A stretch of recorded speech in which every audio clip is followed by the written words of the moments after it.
Just no, I'm kidding. Time out. It's my show. Also, Gerson take his fucking trophy. This is actually his to him to take and throw away. He'll be here this week. I'm throwing away so much shit in this move. Like I only have a U-Haul box. Also, you have a fuzzy on your head. That's what, dude. I've been trying. Can I grab it?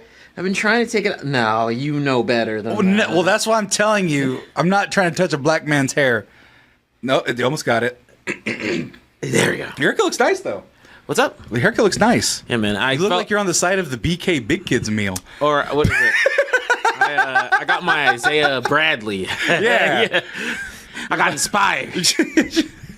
I'm sorry. Free Isaiah Bradley. You know that kid though from the BK Big Kids meal. I'm every. What is it? I'm every generic black kid on any school lunch pack. And the thing was is that the BK Kids meal had such diversity. The black kid with the high top was also not the wheelchair kid. That was a separate kid. No, separate kid. You're right. He might have been a ginger though. I think the redhead kid was ginger. Can you look at the BK Kids Club? I can. That shit, like, that was so much diversity. That's what the president's trying to get rid of. That DEI. That's DEI right there. Is the Burger King Kids Club. That's every Asian, Hispanic. I don't even use the word Hispanic, but we don't know what they are. Also, I'm doing this all wrong. This is so uncomfortable. And look, I know I don't care about the show anymore. I do care about the show anymore. But, I don't care about the production value as much. I'm still a fucking perfectionist. You can't take that away from me. We have 3 more episodes left. Nah, they got that nigga on the side like this. No. Where? Oh, wait, why did it switch? Let me see. I just had the kids. One second. I just had them kids up there. Switch to yourself. Oh, my God. Jaws? Yeah, Jaws. That's Jaws, right? Burger King Kids Club. Dude, that was like... Oh, yeah. Nah, man. That's Corey, though, for reals, though. Look at that diversity. There's some... The black kid, there's a ginger girl. There is a ginger girl. There's a ginger girl. Wheelchair kid with the brown hair. Blondie. Okay, that's normal. What's that kid's name? Snape? Snaps. So hold on. Here we go. We got 100% 90s. We got Jaws. Oh, no. Time. What? Yeah, it's Wheels. Yeah, the kid's name is Wheels. No. Why they got him? What? Because they got Jaws. Right. Then they got Lingo. Right. Like, why did they do that for the Asian kid? Wait, is Lingo the Asian? Is he Asian? Lingo's the Asian kid. Is he Asian? He could be some sort of Mexican or Puerto Rican. Then they got, what is it? They got Snaps. His eyebrows are too thick to be Asian, maybe. And they got Kid Vid, because, they have to have that kind of cool, kind of weird-looking white kid. Wait, Kid... Oh, yeah, that's right. You have to have... So here's the diversity. Black kid, other... going from question mark. Extreme kid, smart kid, blondie, wheelchair kid, ginger, black... Oh, the black kid again. And dog. That's the world in the 90s. Because it was also... What is it? They had Boomer, Wheels, JD... And that's the rap. And I feel like, there's some hidden lore. Like, the ones on the edges are siblings. Because why else would you have 2 redheaded kids? Oh, yeah. Why else would you have 2 redheaded kids? Yeah. Why would that little kid be hanging out with these grown... Jaws is like 20 in right now. Or maybe like 16. I don't know. He's way older than I do. Jaws pays a mortgage. Jaws has a job. Jaws is trying to get his student loans forgiven. That's all of us right now. What if BK for the kids club, they do the millennial adults club where they just pay a little bit of your fucking student loan? Because they used to give me a free Burger King burger that I would make my dad take me to go get. It was Burger King and Lego. Lego would send me a birthday gift of like a little packet of Legos, and Burger King would give me a burger. That shit was annual. I used to look forward to that shit. It was great. I would say, what was it? Burger King's still probably the best at giving, like, buy one, get one free. They had free delivery for Valentine's Day on burgers. That is embarrassing. And also, I think you got free burger. Like, I think it was buy one, get one free with free delivery for Valentine's Day. I hate that. If you're buying... you know what? Actually, no, I can't say that. If you're buying Burger King on Valentine's Day, and that's what you can do... That's great. You did something. But you did it wrong. I just want you to know you did it. You did something, but you did it wrong. Nah, but that's all I'm saying. I haven't had Burger King since they sold those 5 for $1 nuggets that were made of like raccoon meat. Do you remember that? Raccoon knuckles. I was working for Double Toasted, and I had no cash, so I ate a lot of those nuggets to subsist. And one time, our friend Felix bought me 100 nuggets, and it was $20. That shit was insane for my birthday also. I mean, first of all, That was the last time I had Burger King, I think, was like 4 or 5 years ago. I think that's because you got out nugget. Yeah. You're Well, like, I don't want any more. I got light rabies from those raccoon nuggets that I was eating. What I like to say is it's simple. With Burger King, I love the Whopper. You can actually, if you don't want to order, and they also have the red high C like Chick-fil-A. They also have the red high C like Chick-fil-A, which is that good one. Is like your kryptonite a good burger and a high C variant? Yeah, it's either orange or red. You know where all the icy fountains are in this city. Okay. Tell me, Dan. I know it's Dan's. It's one of Dan's burgers. Dan's got the orange one. Dan's got orange high C. Dan's got the orange one. Which I might need to go to because if I'm moving back to California and there's no high C there, I'm gonna be sad that I didn't get it when it's right there. Yeah, Dan's had the orange high C when no one had the orange high C. That's how good Dan's was. They had the only orange high C and all. They had it on tap somehow. I don't even know how the fuck they had kegs. They had kegs of this. I don't know. But yes, I do know where all the high C is in a 20-mile radius. And I'm not afraid to admit it. I don't tell lies on the show. I know my friends. And the fact that you do know that, and the fact that you're like, I want a high C. You know where to go in your parameter. Yeah, and I know where to go even if I want that shitty pink lemonade one too. Oh my God. I hate the pink lemonade one. The order of operations is orange lava burst and fruit punch top tier. Don't use the freestyle machines. They all suck. That's not real high C. Fuck the freestyle machines, because you know what I love doing? Waiting for a dipshit to do something in front of me with unlimited options. I want 7 in a row with the ice in the middle. I have to share the ice. That's enough sharing for me, waiting for a motherfucker to get soda. Now I gotta wait for this person to be like, I want vanilla in my cola.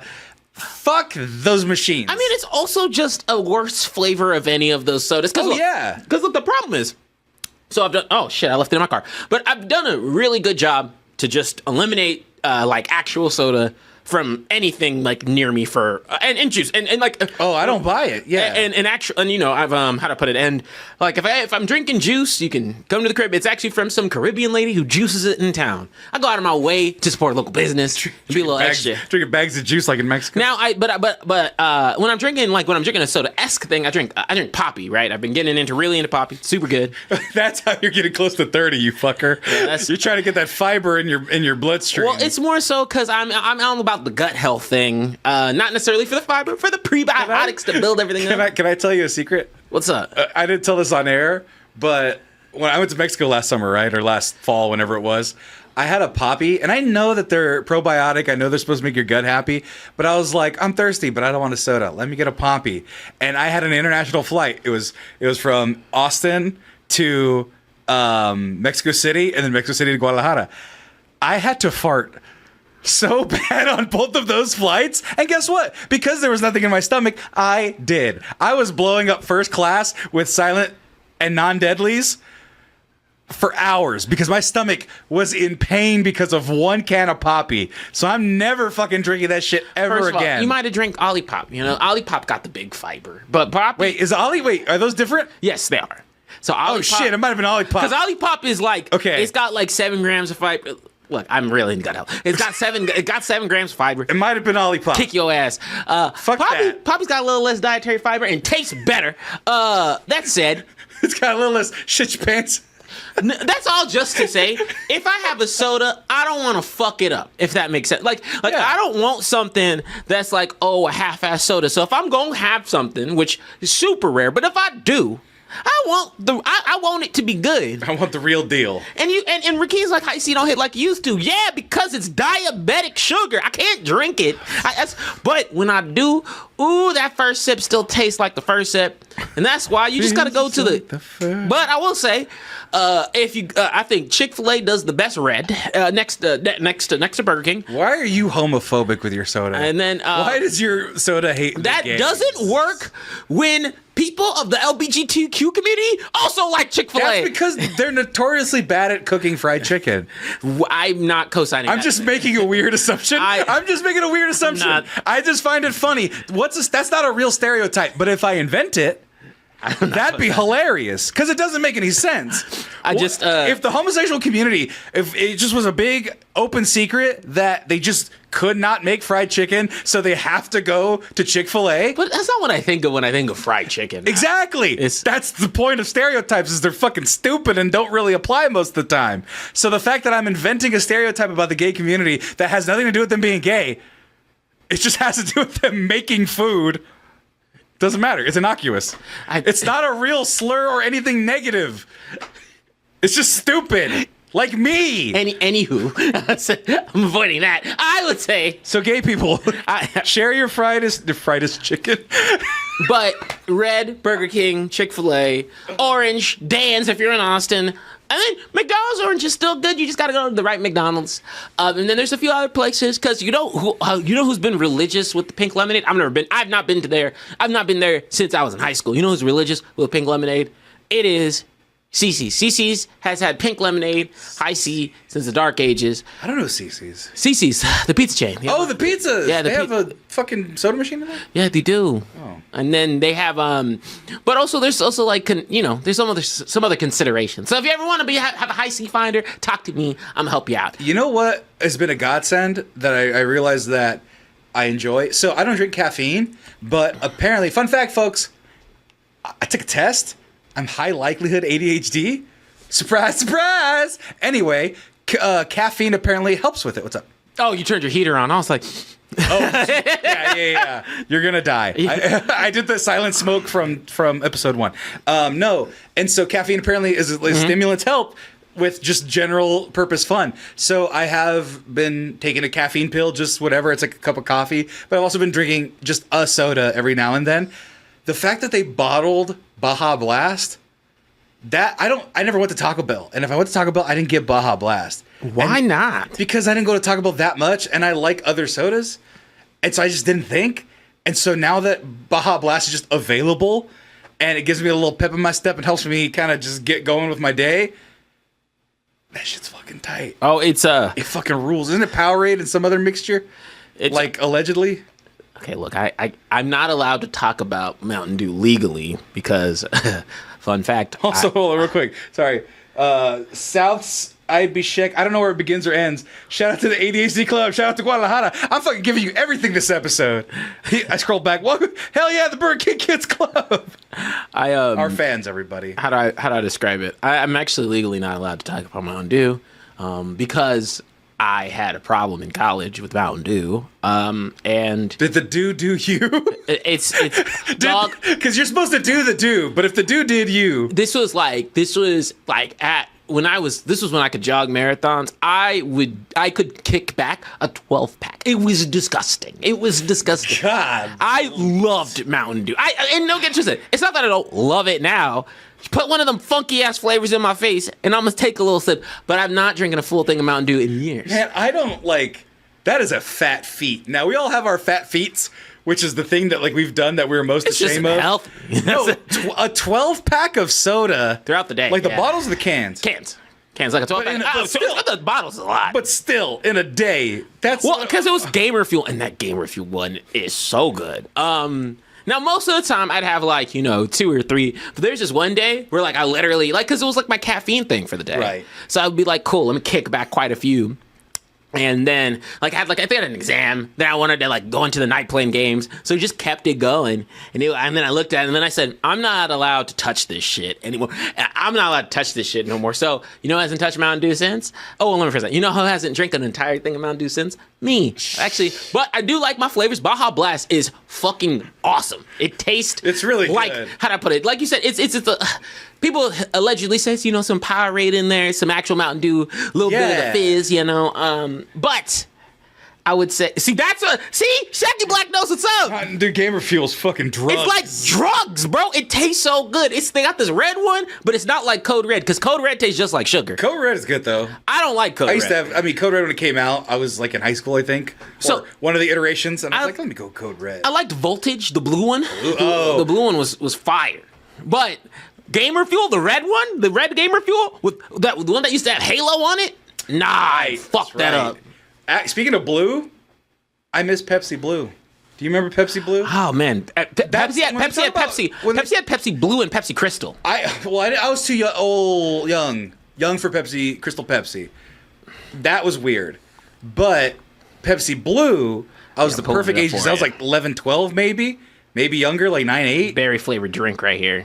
When was it discontinued? 2002, 2004. Oh shit, I was way older. I was 12 to 14. So there was my preteen to teen years, Pepsi Blue just existed, and it was pretty damn good. I don't remember what it tastes. It's lost the time to taste, but I remember enjoying the crisp, like, film that you would taste. Like, you know, sometimes you remember, like, the mouthfeel of something more than the taste? Mm-hmm. That's how I feel with Pepsi Blue. And it's one of those things where I don't want it back. Like, people want Ecto Cooler back. I just want one back so I could try it and be like, yeah. Same thing with Sobeys. Kind of the same thing. Sobe Life Water used to be, like, everywhere. It used to be the cool drink. It used to be the one your mom would be like, I don't know about that one. I want that lizard blood or whatever the fuck. That creamy strawberry banana half smoothie, half drink because, like, the first time you have Sobe, like, you drink it and you be like, this is a little for, like, someone a little older than me. Not like an adult, just like someone a little older than me. Then when you get a little older and you try it, you're like, this is actually pretty good. Well, the thing about Sobeys was that you'd be like, oh, man, I'm exhausted because you're a little kid playing around. Let me drink a Sobe. And you ended up more thirsty because of all the sugar. It wasn't refreshing. It wasn't refreshing. But it was tasty. I'm trying to think of, I wanted the other variations of because Sprite had Tropical Sprite, which the new Tropical Sprite is not the same, but it's similar. I had it once. But they had the other hold on, let me see if I can find those. They had the other variations of when they released the Tropical Sprite, and everyone forgot that there's the other variations because they like the main Tropical Sprite, and then there was other ones. Well, it was weird because go ahead while you look that up. During that time, if it's the right time I'm thinking about, that was when flavored water started coming out. Like this, like it wasn't like Truly's. It was not Truly's. I'm sorry. So like it was only Perrier for the longest time, right? Perrier and maybe Topo Chico in the South and Mexican communities. That was the only sparkling water. And then people started flavoring sparkling water with like Dasani, with like a whiff of strawberry, a whiff of peach, a whiff of whatever. And it was supposed to be this healthy alternative because we were all obsessed with being skinny.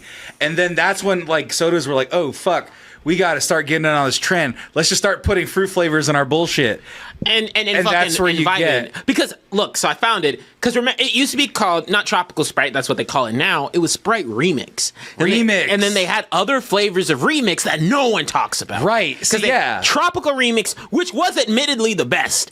What years were these? These were all from the same time. This was from, I want to say 2002? Because I want to know if my brain timeline is correct. Let me see. 2002. Yes. Because, that was when I just moved to my old 2002, house. So, 2004, and 2005. That was the time when they had those Aquafina fucking sparkling waters that were with the flavor thing. So adding fruit flavors was the jam in that era. I mean, literally, and one of them is called Aruba Jam. Like, they know. Right, exactly.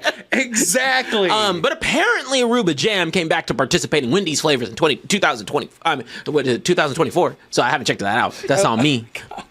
I love that, like, you have these niche knowledges about snack foods. You know the timelines of certain Skittles and Reese's Cups and different things, hamburgers, which soda, like, jerks have the right sodas. Hey, man. What the 23 flavors of Dr. Pepper are. Hey, man, I'll tell you what. The problem is I will always advertise and do a pretty good job of trying to live a healthy lifestyle, but... You probably know the name of the Fanta girls. Shut up.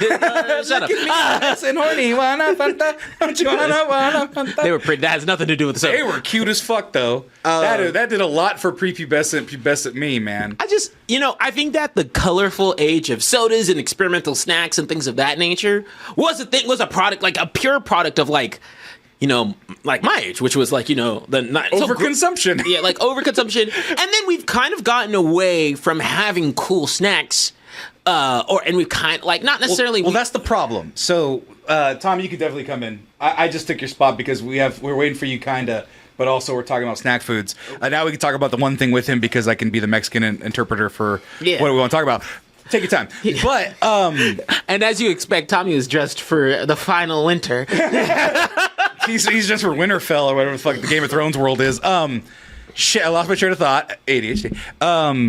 We were talking about the flavors. What was I talking about? Oh, you were talking about like because of Ozempic and the rise of semaglutides and all those other tides and those things, and people not liking processed foods, experimental snack foods are going down in popularity. So like, what's an oh no, I can scoot over. Okay, cool. So like, you know what? Actually, you would know this. You fuck. Probably. Waffle crisp cereal. That's an experimental. You stole that from me. Of course you would.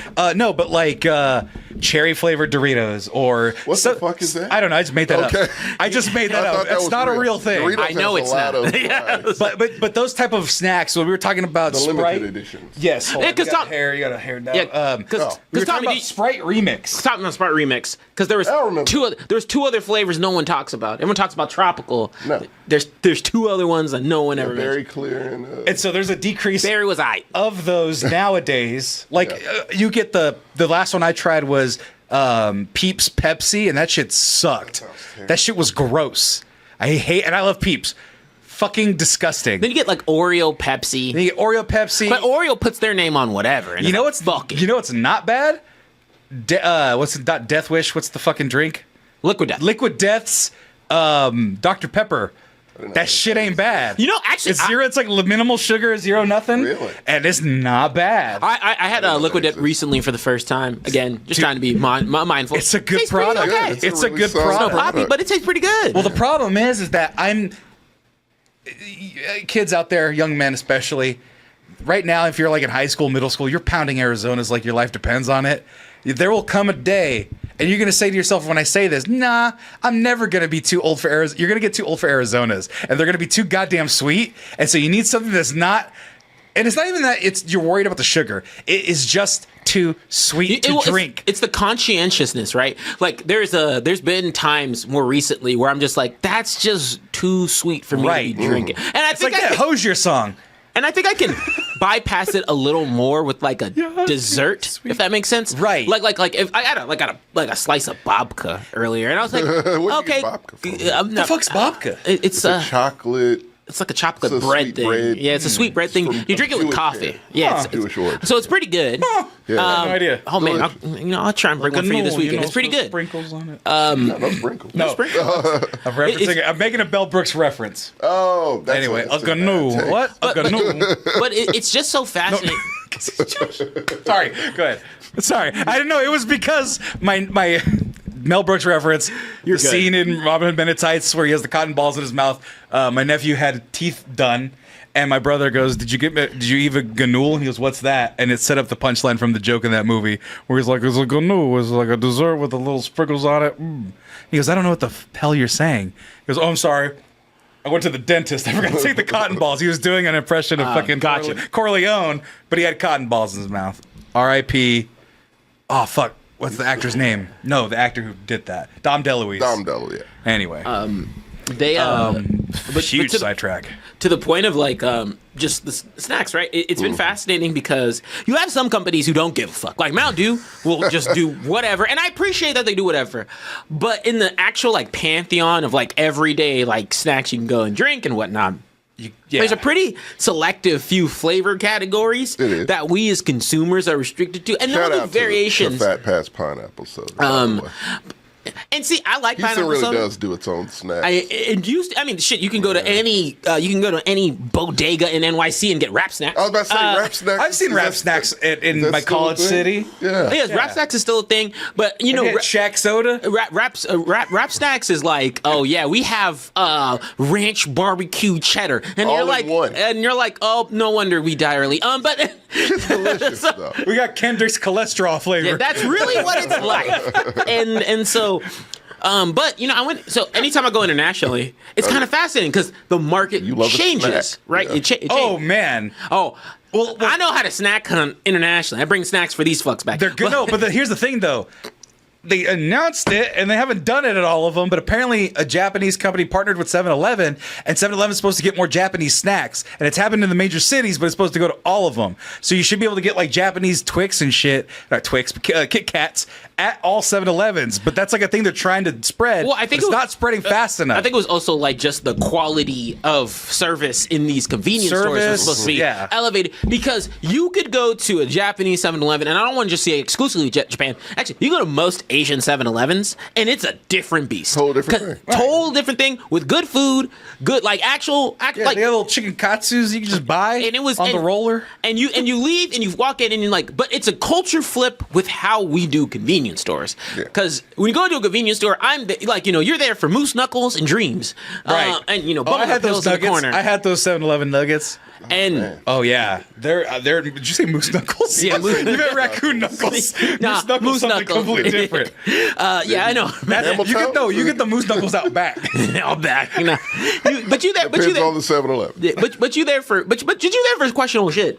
But in terms of like the types of snacks that are on offer, it's just so interesting because palates, the American palate is just a little more, I wouldn't say less experimental, just experimental in a different way. Right. Now, I think that in more naturalized snacks, you kind of get a little bit out there again because people are just trying to bring people into, acai and all the other flavors that are a little bit more. People are more open to fruit. But it's just so fascinating because, man, once you learn two things. Number one, that our ramen game sucks here. Instant ramen is just pitiful and pitiful to the pitifulest notion. But here's the thing: they're starting to import a shit ton from overseas because of that. And the thing is, it's hard to find the good ones because they're just importing everything, garbage and all, from Japan. So I still don't know which the good ramens are. But if you go to one Asian store, your mind will be blown. Yeah, I've done that. It's a whole different world. And then the other second layer is not just the Kit Kats, because the Kit Kats are still mind blowing. They all taste great. Go try international Kit Kats if you haven't. Lay's has a lot of international flavors. For Valentine's, I went to 99 Ranch. Talking about Lay's, I had fried crab flavored. That was good. I had pork belly. I had a wavy lay barbecue, and then I had a Szechuan chicken. All Lay's over not the whole all in one night, but I had all 4 of those flavors, and them shits were delicious. That's what I'm Lay's saying. brand. Okay. I had what was it? I have my favorite Lay's was from, I think it was a Korean one, which was like, or it was a Korean or Japanese one, maybe even China. I don't know. It was from Asia. It was a crunchy chicken one, and that tastes like crunchy chicken. Yeah. Now my mind was blown. On top of that, don't mess with Japan's potato chip game because their consomme flavor, which is just basically beef broth down, like it was good. It was good. They got consomme. They just covered it with goddamn. Oh shit! What was it? What's it called? Bouillon. There you go. Just the soup just a packet. lot. So you were like, so you went. Sodium count on Right. You don't look. Don't ever look. Don't ever look at the sodium count, because I also think that in the age where I think when people hear process, they hear everything's processed. Side note, just everything's processed. So everything's processed. Also, pasteurize your milk, you fucking idiots. There's more things that are processed than, let me rephrase it. There are things that are processed in a negative way. Right. But usually the rule of thumb is like, hey, the closer you get to it just being the product it is, that's how the way you should think about it. Not necessarily like, this is ultra processed. Pasteurization is a form of processing, and that's good for you. That said, just reminding. I think people forget like the other layer to it is like process or not, I think it's quality of ingredients that matters, right? And the quality of the processes behind that, which is I think the layer that doesn't get talked about enough. Because when you think of the quality of processes, it's the reason why some other countries you can eat raw eggs, right? And raw eggs means a very different thing here than it does in Japan and some other countries. Raw eggs, you can't even buy eggs in this fucking country, you fucking dipshits. Sorry. Very mad about the egg thing. Anyway. But I have a new pack, but the idea is that You pay $18. no, I paid like $3.99. Where? I don't know. HEB, they had them. Okay. Point being, I like my rights instead of cheap. I pay $5 for eggs if I get to keep rights. That's all I'm saying. You fucking dorks. Not you guys. I mean, most of you guys. But if you're watching this and being like, oh, Mexicans, I like them, even though I'm MAGA, fuck you. Get the fuck out of here. Just reminding them. Go ahead. I want to talk about this Drake thing, though. yeah, I was like, I have no input. We're translating, transitioning. What are the topics here? Well, I don't know. Our show is special. We're the pre-show. Okay. Oh yeah, I wouldn't be invited to the Blaxcellence. I don't. He takes away the card you give me So it's like a net how that neutral. goes, yeah. Like you give me the black card and then he takes it immediately. Like a judge, they can easily override. Yeah, he's the federal courts. Yeah. I don't know who's on the Black Supreme Court. That's a great question. Hey, that's a good question. It's a good question. Chat should help us out with that. Yeah, who makes the Black Supreme Court? Reginald VelJohnson. I'm okay with that. So Sammy said, "Hey, have you heard Drake's, new album?" Have you heard Drake's new album? Fuck no. Have you heard anything from Drake's? No, I've heard nothing Tommy? from Drake. Oh boy! Because here's the thing. As bad as I think it is. But here's the. While you look it up, and the song we're talking about. So Drake released an album with Party Next Door. It's a collaboration. I like Party Next Door. It's like 90 songs. It's like 26. It's long as shit. It's like 26 It's songs or super something long. like that. Really? 26 songs. It'd be a double discer. Yeah, exactly. Okay. It would be Sweat and Suit. Oh, damn. All in one. Oh, my God. It would be. What was it? Speaker box and the love below. Sorry, I have to do it like Roses. I had to shout that one out. Yeah, that was an really good. all-time great double disc. So the problem was, Yeah. Well, if I may. go ahead. So I didn't listen to it. Good. But I watched reactors on TikTok because I'm a part of the Kendrick Drake Beef TikTok. Of course. So this is Super Bowl. Game over. Everyone's like, It's been game over before the A Super Bowl. minor, the nation. The nation. People's moms. People's moms, grandmothers called that motherfucker a pedophile. Yeah. And then he tried to strike a chord, and it's probably A minor. Super Bowl halftime show in history, I think, right? And he said, Of views. it's time for me to, exactly, in the face of all that. Yes. He said, it's time for me to release an album. This will shut them up. This will shut them up for good. And so, like, one of the songs, we're not talking about that, I guess, he's like, I don't even fuck with the beef anymore. I'm about partying and getting the girls dancing. Where's my hug? No, okay, no, I'm gonna play Hug Me. Okay, play hug. Oh, that's the name of the song. That's the name of the song. Give me it's Give Me a Hug, which I said Drake. That's a creepy fucking title for it. That was the 17-year-old anthem. Yeah. My 17-year-old anthem. We're gonna take this on face notes because we don't care about copyright. Just put his face on the camera when he's playing it. When you're playing it. Yeah, and I will play some Give Me a Hug real quick before we get into the one that you wanted to talk about. Okay, that's fine. Give Me a Hug is hilarious. Because let me pause this by saying I don't think these are all inherently bad songs. The Party Next Door is on them. Yeah, like the problem is the approach. I think it didn't help any of the because beef said and done. Yes, but this definitely doesn't help. This doesn't help your case in any regard. This is not the album I would release. Drake is 2 years older than me. 38 years old or 37 years old at this point. Yeah, I'm about to say, you're Drake's manager or agent. What would you advise if he comes to you with this? All right. Hey, I'm gonna need another studio album first, and then we'll just back pocket this. Right. Back pocket this. This is good. We'll keep this one. We'll do a 1-2 punch. We'll do a 1-2 punch like Kendrick did. Where you release all album back to back. Okay, not bad. I gotta talk over a little bit just to make sure we don't lose the speaking audio.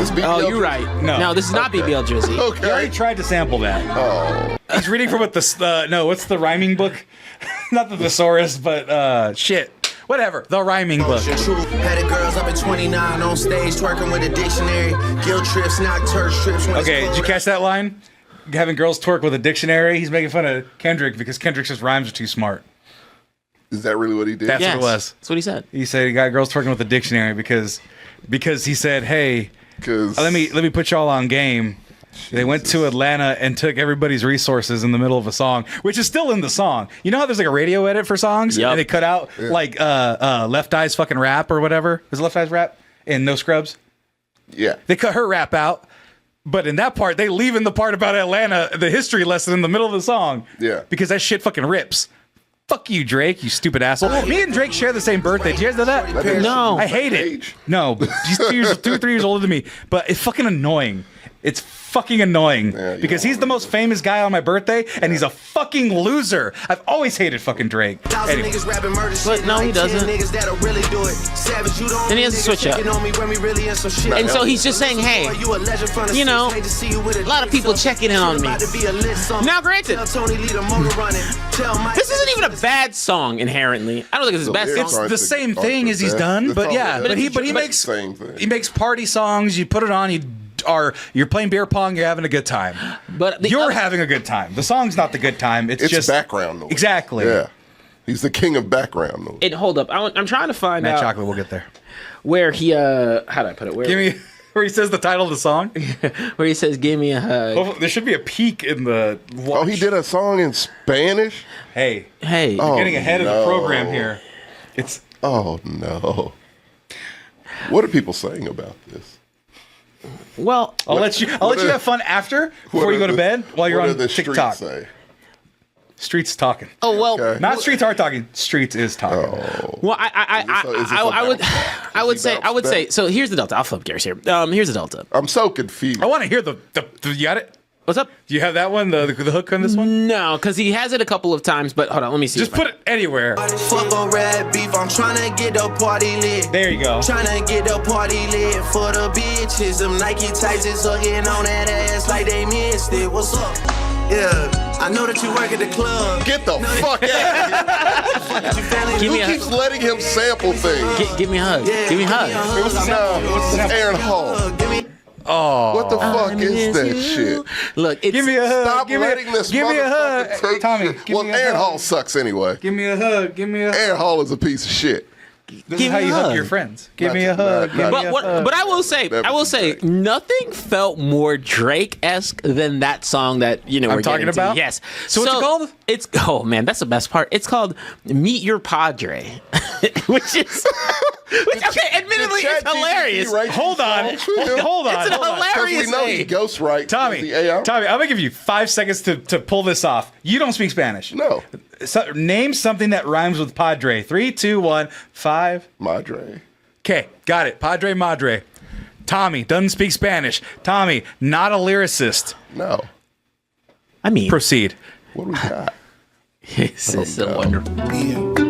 Okay. Already starting off bad. Okay, so I will note, I'm a sucker for Spanish guitar. Of course, everyone is. Everyone no, is. It's because a cheap because shot. you got Bad Bunny, you got people that put this music on and they go, ooh, bachata, ooh, salsa, ooh, all the types of music, and the inspiration, people love it. Island music, the island Puerto Ricans, whatever they're doing, people love it. Mexican music, people love it. So you put the fucking Spanish guitar on something, Yeah, people are gonna be like intrigued, Right, Especially they go Party Next Door, cool. Drake. Well, he did one before. I think he did, right? He did it in a Spanish, recall. like he's done some Spanish-inspired Spanish songs. yeah. Okay. So it's like, okay, he's dipping into that well again, but the Latinos are a huge population. Mm-hmm. See what he's got. Text your friends que pasa, vamos, bring them to mi casa, This is por trash. favor. This is fucking garbage.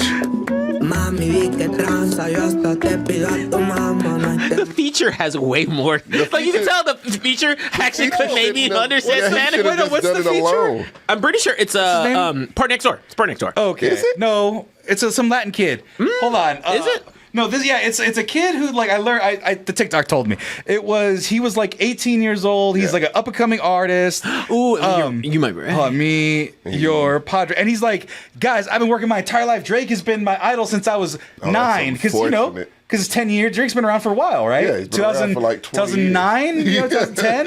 Yeah. So that kid's 10 years old. He's probably 8 years old. Oh Yeah, shit. he's a child. Hold on. Meet your Padre. That's a featuring- terrible title, even.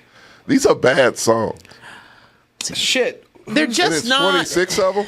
Oh, there's a lot. It's songs that had potential. Then 21. he jumps on with his trash ass lyrics. Chino and he fucks Pacas. up. Chino Pacas. Chino Pacas is the guy. Okay. So yeah, let's see. Let me look up him real quick. Unfortunate for him. Right. So, no, but you know, oh man, I got a fucking feature with Drake. I'm 18 years old. He was born in 2006. Jesus. He was 2 years old when Drake was starting to come Yeah, around. the baby. Right. And so this guy's been working. He has 1 million followers or whatever. Talented guy. He still does. Well, no, he's. Okay. You got to think about it though. No, I mean, I get it. Busted his ass. I get it. He's the rising star. It's hard for and young he made a artists. song with a good. It's hard for young artists to have integrity. They got to do what they Right, gotta but do. no, but Yeah. this song has a solid construction. No, time. right? I ain't gonna do that. I ain't gonna do that. I'll sing a song with. I don't care. I'll sing a song with Drake for a couple milli. I'll sing a song with. I'll be up there. It would cost you more than $1 million, baby. You get $1 million, but everyone would call you a diddler immediately. Yeah. You would be in circles. No. You would be in the No. circles. It's affiliate. I'm not Drake. You'd I'm be- Drake adjacent. No, Drake adjacent people are going to go down very quickly. Drake adjacent. Once the Kendrick Lamar thing what comes was out. the club back in Southport, Nambla? Was that it? Oh, That's Drake's thing. That's a right? real thing. Is that a real thing? Yeah, that was. They should really look into getting Drake to be their spokesman. That was a national. Said touch this one, make the gas step left, then right, then left again. This is further I've gotten in the song. So I like to say, Was it Fantino, the guy that does the music reviews? Someone on this show called him Sad Bunny, or no, Worse Bunny. Worst Bunny. Like a lot of people have made that joke, and they're like, "Oh, did Drake use AI?" The problem is, The problem is he should have. He should have used some Adrian Brody fix my accent ass fucking AI to fix it in the music, because this shit is booty cheeks. All this shit is bad, man. This is newborn slap on the ass booty cheeks. This sucks. Well, I mean, there's also like there's a if you're gonna do a Spanish theme song and you're not, someone who is Hispanic, Yeah. you usually pull on more than one feature. Bieber did it. And you just got to be like a little more or make it catchy. So- there's a lot of art. There's a lot. Bieber did it. There's a lot of artists that do this. Can we just call Drake what he's black? Well, he ain't black. He's Black Columbus. He's black off. adjacent Nickelback. That's what he is. He's hip hop Nickelback. That's what this motherfucker is. Like he's actually Nickelback. I don't even want to do that to Nickelback. Nickelback is pretty ain't good. bad. Yeah, they're not bad half the time. They're good guys. They don't do questionable shit with minors. Look. I don't want to hear any more of this. Well, Drake is like, I'll come up with the Drake line in this song. I eat a quesadilla. I really hope that you are mi amor. It's I can just do it. I can just do it. I don't even speak Spanish, and I can do what he does. I think that's the. I think that. Quiero Taco Bell, I'm surprised he That's didn't really- do it. that's really- I was waiting to on it. hell, mi amor. I was definitely I think that's waiting the on it. problem. That's the problem. It feels just it doesn't like it. It's not even that it's inauthentic Drake. It's just that it's Drake. It's pretty much Drake. It's like it's his most generic of Drake, and that's not inherently a problem. But again. In an age where, like, I mean, I appreciate lyricism, and I don't want to ever, I never truly take do away too. from, I don't take away from Drake's discography, like, because again, he had a lot of bops back in the day. He was successful. That's the reason why he's even gotten up to where he is. Then there was this period of time where he's just kind of felt manufactured with how he's delivering some of these lines and tracks. Well, no one sit there and say I've heard all 21. I think I've gone through 15. Well, I didn't. Still too that's as many. far as I got on this one. We went through a canon event of hip hop going through a lyrical fucking renaissance with Kendrick and Tyler the Creator and all this creativity coming from the West Coast. And for him to put out this and be like, this is good enough for public consumption, it's fucking embarrassing. It's fucking embarrassing, and it's disrespectful to hip hop, and it's Midlife making crisis, Kendrick Lamar's points all correct. Well, all the way across the line. Oh, I think the delta is, hey, Drake, you can have both. Yeah, you can have the cake and eat it too when it comes to having that hidden track. I mean, shoot, why does TV, like, you go through that album of GNX, which is Kendrick's last album, and you're like, yo, I have a bunch of more thought-provoking songs. Right. Then you get to TV off, and you're like, all right, now I'm just out here trying to fucking turn the TV off, turn the TV off. yeah, like, and like going crazy, right? And getting hype. Yeah. And then you go back to some thought, like you can have a mix, and that's okay. This world mine. I don't like that one. Luther? Just it comes in with so low energy. Okay. I wish it was a little more sexy or polished. I love Luther Vandross. You don't. I do. I like fat just and said skinny Luther. You should like all of Luther. Man is a black treasure. I know. He's a black treasure. He's on the Black Judges. If he was alive. If he were alive. Oh, no, it'd be, Uncle Phil would be on there if he were alive. He would. He'd be the OG. Oh, absolutely. The Supreme Court is He'd be in the center. Uncle Phil, Luther Vandross. So far. You got five more. But I sit there, and when it comes to music, just my expectation of again, I have no problem with just having like mindless tracks. I used to be someone who was like, gosh, I'm like not into just like, can't be just pure mindless. It doesn't do anything for me anymore because there's just so many. Right. But in the same note, right, I don't mind a little mix in there. That's totally fine because sometimes I'm trying to get just up and out. And yeah, sometimes because Kendrick songs do make me think. But that said, when you think of even old lyricism, because I think people discredit some popular artists, I'm like, no, go back and listen to Kanye songs. Kanye's I don't like, not anymore. I'm using him as an example. I'm stealing it if I do. I'm using it as an example where I'm like, go back to old Kanye before he went crazy. Go back to old Kanye, and you can hear like old school rappers like, he's a perfect example of someone who was like, yeah, you get tracks that are really just him having fun with it. Then you get a lot of tracks where he's like actually explaining, being deep, connecting. And there's got it. Right. And at the very least, you can have more generic S songs when there's a level of vulnerability and authenticity, because some people come out and be like, yeah, I need a money making song, and the rest of my track was just a vehicle for, me actually being an artist. Unless you're Lil Jon. Because if you play Let's Go, the remix version by Lil Jon, I will throw myself through this fucking table. Well, okay. That song makes me want to fucking And Let's go. Just fucking play it. Actually, I want you to play it before we go. Before I go anyway. Well, I will say there are artists like that who you just like. And Lil Jon has his place. Right. You're like, Lil Jon is a feature artist. If Lil Jon made if he made a ballad though, I'd be like, whoa. But I think I don't want to do that at all. Don't sign me up for that. Like I want before. But then you have artists like even more of the popular, like when T-Pain was dominating. And people were thrown off because T-Pain takes auto-tune and he sings even better. Yeah. Exactly. Usher said you ruined music or some shit to him one time on a flight. Usher was like, you ruined it for us. And T-Pain was like, I went home and I just cried. And I was so sad for years. I didn't want to make music anymore. Because Usher was like, you ruined singing. And he's like, did. And then Usher ruined the fucking sex pool that he was in with his weird dick. No. Still a good performer. Still a good performer with his itchy balls. But you have like, the fact that he can do it with itchy balls is probably the most impressive thing. But I think that there's just like this expectation of like some people being like why artists switch up as they get deeper in their profile. They get bored with the same. And they mature. And that's why it's like so refreshing to see someone like like Kendrick, who's like been like kind of stand on stone, where he has all of his albums feel like there's some levels of tracks that are a healthy mix of bops and him just being like more spoken poetry, more spoken word. That's his thing. Right. Drake kind of lost his thing, which was, hey, he was his thing? Don't take it away from him. He really blended that pop. Yeah, he blended that pop, but he was always able to get a little deep, get a little authentic. It was.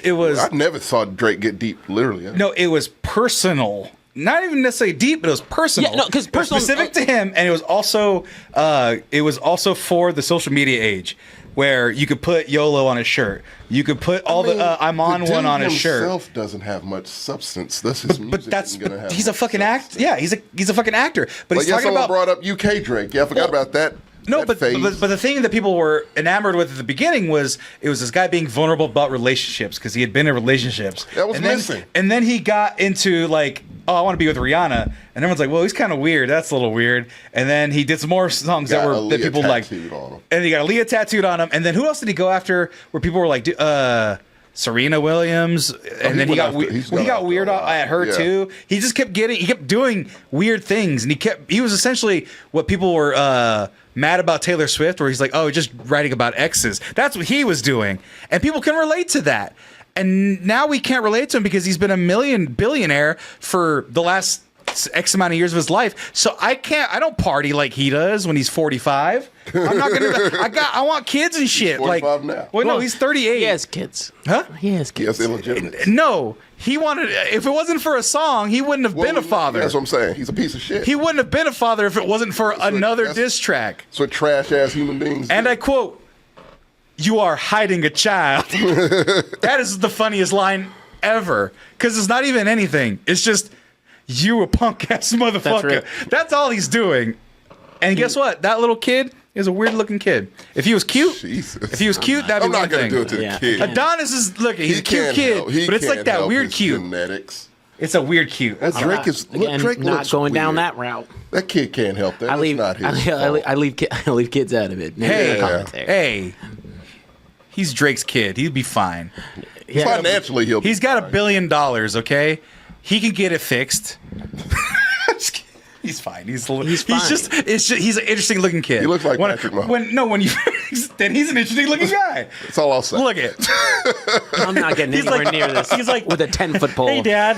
Can you put me on the new? We don't know that the kid sounds like that. I do not. I don't. In my head, he does. Now. What I don't like is, hey, Dad. Hey, this is no fault to you, and you putting your family on. It's called generational wealth. If you're a child, if you're a child of an artist, I don't want to hear you until you're like 15, 16. Assad has like 7 albums out because DJ Khaled just keeps making him a producer on all his albums, just so he gets the royalties. DJ Khaled has his. He's place. like 7. Yeah, Assad, and he's got like 5 albums or some shit. I'm maybe making that up. That's hilarious. Well, we have so fucking dumb. A big ass amount of people in here. How many do we got? 48. Well, no shit. So is black? Would you call this the Blackity Awesome Black Show? Blackity is not a bad word. I don't think it is. Is it? I'm Blackity Black, y'all, because that's what it's from in my head. CB4, I remember. Yeah, because I'm black, y'all. I'm black, y'all. We won't do it though. What was it called? It's just called the Blackout. That's it. No, what was the thing you were gonna call it? No, I'm not saying that on air. Well, I can't say it on air. Yeah, I said, it's like I'm not saying it on air. That said, we gonna flip gears. I got a lot of cool shit for today's show because Can I do a Jordan joke since he's not here? On the show. No, to lead us into Oh yeah, go ahead. the Blaxcellence nigga edition. That's what I know that's what you avoid. That was for you, Jordan.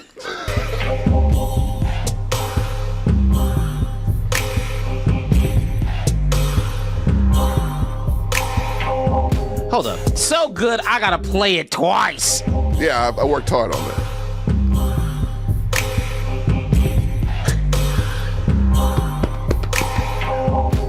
What up, black people? Well, it's probably other people. Yeah, we got a lot of people in there. And we back. And we back. And we back. We back. I told y'all coming in full swing to today's show because it is, almost opportunities to sit down and get to chit chat in the black. Push that chair out of the way, novice. Yeah. Center yourself. That's it. You show up late. Always. Yeah, you're ungrateful. You're cold. I'm kidding. Listen Are you my father now? I said didn't I say this is a truly black episode of the Blaxcellence? I came here No, it's up, man. What's up, people's out You got there? your Hennessy over there? I do not have a Henny, and I actually left my drink in the car. It was a poppy. So okay, yeah, I'm out. Even close. You're not even close to a Henny. But what's up, y'all? I hope everyone's doing well, and I hope everyone is here and excited for another episode of the Blaxcellence out here. Yeah. And well, you won't get to see lovely weekly joys of the blacks. No, it's a weekly. The lovely. Bi-monthly. Yeah, bi-monthly.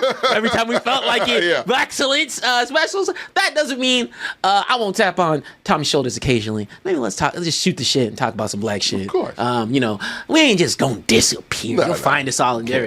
But we taking a little break. Need that. That's it. Need a little bit of a life break. But I have to pull out some people. So don't worry. See us again, just in different forms, in different places. Yeah. That's it. How are you guys doing? I hope everyone's doing well. I hope everyone's excited for today. I got a lot of random shit. I'm talking about. What's been happening? It's not even just what's been happening. Oh. We're talking about some shit we never got to talk about. We're talking about a lot of different things. We're hitting. There's been a lot of subjects that we never did. We never get to get around to. We'd always say we would, but like a disappointing black father, we didn't fulfill our. We didn't do it. We didn't do it. We miss your basketball game, son. Hey, I was at work. Yeah. You know how it is. You know how it is. I think I got $5 for you. Yeah. Hey, you want that Xbox? Yeah. I'll make you forget. That hits a little close to home. Same, yeah. It's like, what's disappointment? $100 can fix disappointment. Oh, yeah, real quick. That said, if you don't know me, if this is your first time showing up, my name. Head honcho of the black experience. Of the Blaxcellence. You better say head nigga in charge. That's fine. No. and if you talk about the title, it's Blackout. And I thought that was an appropriate title for today's show because that's appropriate. I said it was a pretty great title. You ever do that shit where you hit yourself on your back and like, what's today's show title? Blackout. Fade to Black also would have worked. Yeah. Oh, would have worked. Yeah. Boys to Black. Yeah. end of the road. Yeah. You know how we ended the song. If But you would have told me that ahead of time, we could have gotten a match in like sweaters with the bow ties. And hats. and we go. I would have got a cane. Would have been dancing in. I would play Motown Philly to start us off. You would have At the end of the road. I don't have no shorts, so we can't do that one. Sorry, No so jean shorts. I'm sorry. do-wah, do-wah. That was the part. Hey man, That's the part. Hey, look! If you never listened to Motown Philly from Boyz II Men, it's a fantastic. It's a classic. Oh, and actually, I'll talk about that in a bit. But introduce yourself to people Oh, I'm and trying. remind them who you are. How the fuck up? And we got so much shit we go talk about. Yeah. We're going to talk about all the time. We're hitting all our popular subjects Okay. and still sprinkling in a little stuff that's happening nowadays. I'm and excited. I'm going to do it under 30 We can minutes do and less of that part. Yeah. We're here to talk about the fun shit. We Yeah. want a fun show. And don't worry, I still got some sprinkles of Blaxcellence coming in on the weekend for Sammy's 10-hour stream special. Yeah, we gotta thing. have a we'll do a little something there too. I got a little bit Yeah. something because I've heard through the grapevines there's might be some more black people that are from some other lives that might be here or not. Other black people in Austin. There's only It's not many. We can count them on both hands. you should have seen this. You should have seen us kicking it for the Super Bowl. We our table had more black people than I think Austin's. I had. think we're the only black people there. Yeah, the only 3 Yeah, I thought so too. because we were also there with Goodwin. I felt it. Yeah. Oh man, that's. But that said, so you want to know the rabbit hole I went into with Boyz II Men? And I'm Oh, actually you really did do a Boyz II Men thing. Okay. No. I did not. This is just unprompted because we were talking about it. Right. I want you to go and dude, it's crazy. Cause I love Motown Philly. Like I have it in my personal tracks. If you know me, I'm a huge 90s R&B fan. And I will say there's no better experience with 90s R&B than introducing someone whose family just didn't even try at all, aka my girlfriend. So that was always funny. But B, to go back to these songs and look at the actual, and we'll get clapped up. Boyz II Men don't play. No, they don't. But with Motown Philly, which back again, oh man, I love this video. It's a great video. It's a great video. Yeah. And a great song. It is. And this how if you ever see me and Tommy in the parking lot, this is actually us. This exact routine. That's how we say hi. Is it wrong that I kind of do want to sport what they're wearing right now? No, that's what I'm saying. I'm not gonna lie. That fit is actually good. That fit can still work. Look, I would. Kind of all their fits, Yeah. if I'm being honest. You know what? I said I want to update my wardrobe a little bit because I would look into some old Boyz II Men videos and hit up a thrift store. And I think they translate over time. Yeah. Because, like, they turn into what you would expect an older black man to wear later in life. Right. So it's like really universal clothes. But yeah, I definitely want to highlight one thing in here is that this song introduces the entire or talks about the entire suite of Motown records. Yeah. So you'll see pictures of Boyz II Men, right? Yeah. They also give shout outs to a lot of their other artists that are part of the suite. And so, hold up, I have to. Little Belle Biv DeVoe. Well, Belle Biv DeVoe. Yeah. It's a great time in music, man. And you get another bad creation. Another bad which creation. Which they highlighted. Yeah. These! What the fuck? Sudden Impact. Okay, you a deep cutter. Sudden Are you Impact. familiar with Sudden Impact? So that's the thing. That's the funniest part. Okay. I feel like this is a Mandela effect because at first I said Sudden Impact is something that exists. Real quick, I don't remember this part of the video. I ain't seen this video in a long ass time. So this is when I say that one looks scared. Yeah, when I say that he looks like he doesn't know where he is. Like I didn't know this when I was.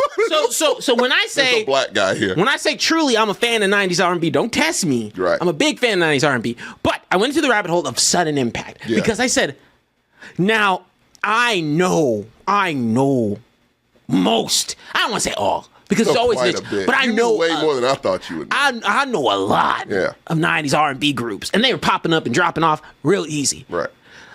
But for the life of me, don't remember a group. There's no way there's a group of white boys I was about to say, that's singing the kicker. R&B. That's the that I don't know. Color Me Bad. Wait, yeah, Color Me Bad. We got them covered. All for One. We knew about them. And Sync and Backstreet, if you want to count them. Bands. I'm talking about 90s R&B. Just nine 90s R&B groups with white dudes in them. I just got Color Me Bad and All for One. So when I sit there, I would have remembered a sudden. I would have, and there was a point where like I started to gaslight myself. I was like, no, sudden impact. That sound. I gotta do because it sound. No, when I say it sounds like a '90s R&B group. Oh, totally. That's Absolutely. the perfect title. Yeah, it's a great name for a '90s R&B group. And so it's the biggest, and there's a whole. You went down a rabbit hole. I went down a whole rabbit hole because there's somebody who went out there and did research.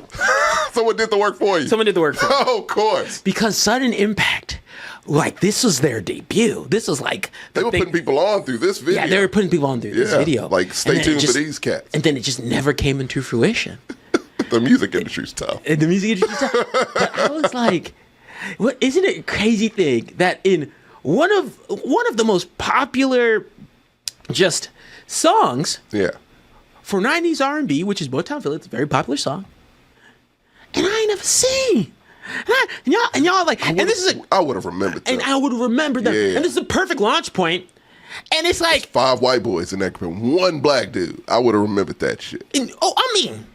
That's like yeah, for sure. That's a recipe for success in Motown. I'm surprised it's not a thing.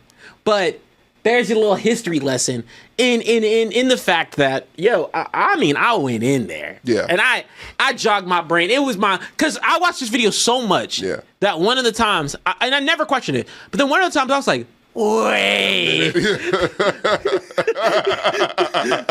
One of these things is not like the other. I don't think that's what I signed up for. So, needless to say, gave you a little R&B history lesson. Wait, what happened to him? No one knows. Oh. No one knows. No one knows why they didn't come into fruition. No one knows why they were announced here. No one knows. It's like one of the urban legends. Did they exist at all? That's the question. Obviously, they existed. There are 5. They don't look real. And I feel like they just learned they ain't Sudden Impact. Yeah, it's like I didn't know we signed the contract. Yeah, they didn't even. Told us to show up in a tie and a shirt and tie, and this is But I would have loved to see. Motown handle this kind of thing. Sudden Impact. Yeah, I got another Sudden Impact story. I want a whole. If you want to talk about documentaries, I want a whole documentary. I gotta find it. I'm telling you, man. I gotta find it because there's a whole thing, and let me show you. Even since we're on this subject, man, like I brought up Color Me Bad, like when R&B groups, like when they falter from the 90s especially, like the motherfuckers can end up in some bad places. Like one of Color Me Bad was working in a tire shop, I believe. And Tom. Yeah, it's bad. Like it. Oh yeah, no. Oh my gosh, if you were, it's like wrestlers. Like you know how wrestlers have depressing ass stories. So do 90s R&B singers. It's wild. Because man. those contracts, you want to talk about? Man, they got fucked. You got fucked. I mean, fuck. Look at Pebbles was it TLC? Mm-hmm. Man, like you were gonna get fucked out of millions. Like it was just gonna happen. Because what they would do is the whole thing where it's like your apartment would be paid for. Yeah. Cars, you want cars? We got you. Like you'd live the lifestyle. That new Jeep? You live the lifestyle you want to. Oh yeah. But it would not be in your bank account. No. You are a slave. And no one gonna work that shit off. And no one would actually give you the financial tools to make that be more money. Coming from nothing. So you were like, this is just way better. And this person gave it to me, so I'm not gonna say anything. And Tommy, I got a treat for you because I think you'll enjoy this. I haven't listened to it either, but this is what I used as a reference point. Okay. Because I was like, I definitely want to listen to this one day. Don't worry, there's a whole 10-episode limited series podcast. Called "Waiting for Impact." About Sudden Impact? Yes, it's out there, and yes, sir. Dave Holmes is okay. And I just gave you a little treat. So if you have a boy, that's getting put on there now. There's a whole thing about him. And I said, this is lovely. Have you not heard this? I've not heard this yet. Oh man, it's been on my list because again, this is a very recent. I said, yeah. So I just had to share it with you. No, that's great. You sent me on a road now.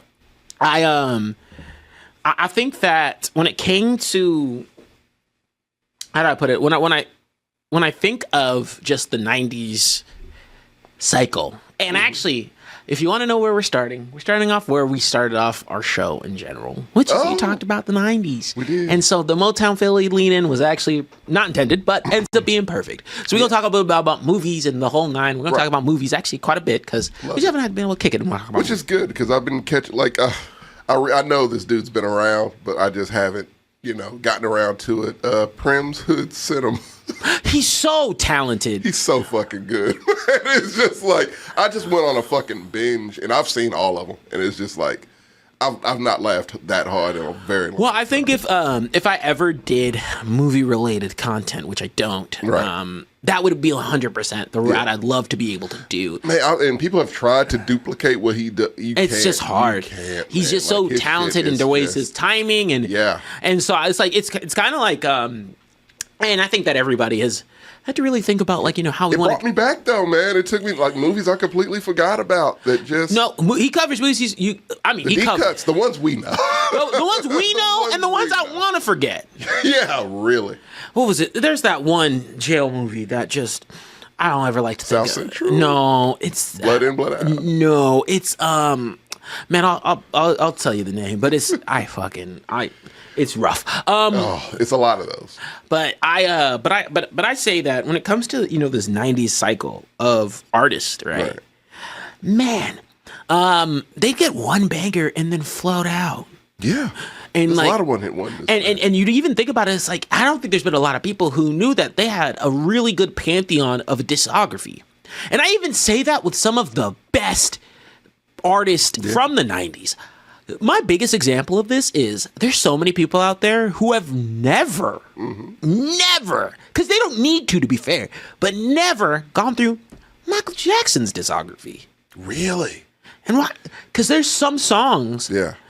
Because I actually discovered a Michael Jackson song I never heard of before a couple years ago, and that shit was in rotation. And I just hell yeah! Do you have a favorite Michael Jackson album?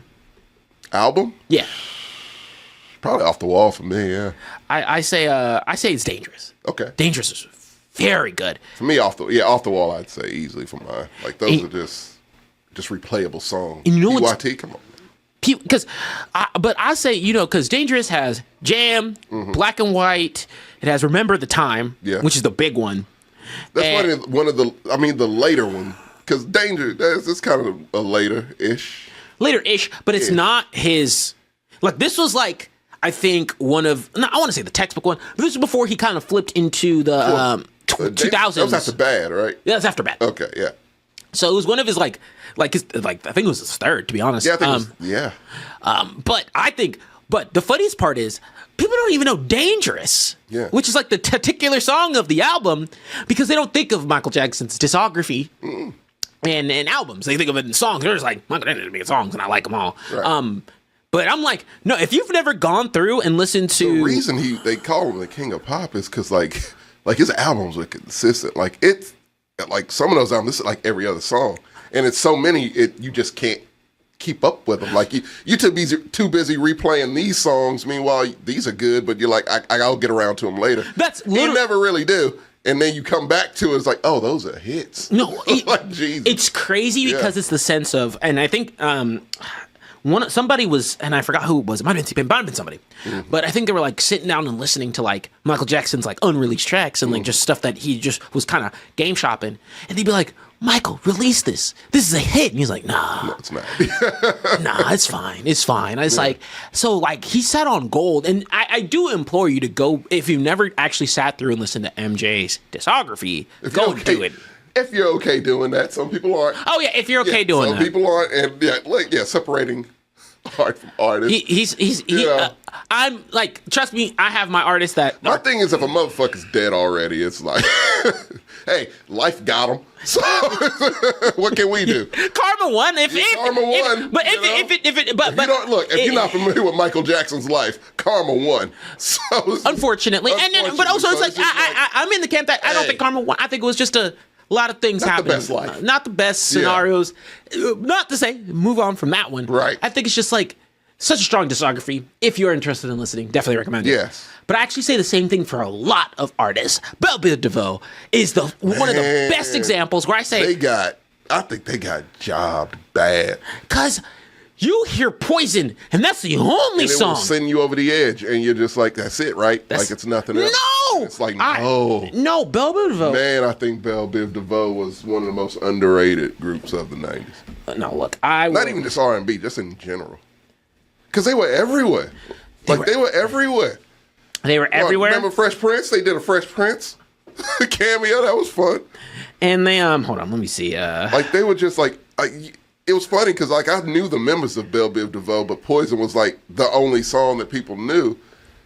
And I'm just like, I mean, I know. I had to go back in, like, later. No, I always to refresh with Belle Biv DeVoe. And Poison is an album. It's not just a track. No, it's a very good album. It's a very good album. Amazing album. And I always tell people, no one, because Belle Biv DeVoe got in there. Do Me's a bop. Do Me is a bop. And if you never heard it, because I'm gonna play it, because also, 90s R&B songs, they got nasty without making you feel like they get nasty. They really did. It was subtlety to them, nuance, if you will. You know, yeah. Don't have that shit today. Make me sound like an old head right now. Yeah, I mean, all these songs don't be Talk about fucking. don't be like they used to. Don't do it like that. Look at that. Yeah. Now, this was risque back in. Super risky. Now look, this might be before your time. Oh, actually, it's not. We talked about this. Yes, Video Soul, you remember? Right. Yes, sir. Yeah. Like, it's hard to not sit there and be like, yeah, It's just that's straight good New shit. Jack Swing and it's just amazing, man. And so when I articulate, that's not even the only example of this. You have so many artists. I mean, I don't think anyone knows the Tevin Campbell Oh yeah. album. He has an album. All of these artists have albums. They have whole albums. And I'm not saying like, and this is not the same with Mike MJ where I'm like every song on any one of his. No. albums. That's not what I'm saying. But no, look. But a lot of the strong artists have amazing albums. When you bought an album back in the day, it was a single, that was the hit. That's what made you buy the album. So you knew that was a bop. And then, but like a good album, you knew would have at least, I'd say maybe 4 songs. Say like a 16-track album, 4 songs would just be it. 2 of those would be singles, and then the other 2 hits. And like they could be hits, but that would be up to just, I guess, people, you know. And a lot of those just went under the radar. I mean, shoot. It's really fun to go through and like just. I love making deep cut playlists, man. Like that's one of my Well, favorite because it's like the thing, Yeah. right? You go back and you're like, hey, there's a huge backlog of songs that are just there for you to listen to. And I mean, one of my personal favorites. You've heard. I mean, you know I love this, and I'm gonna play it without even. You'll know exactly what I'm talking about whenever you play it.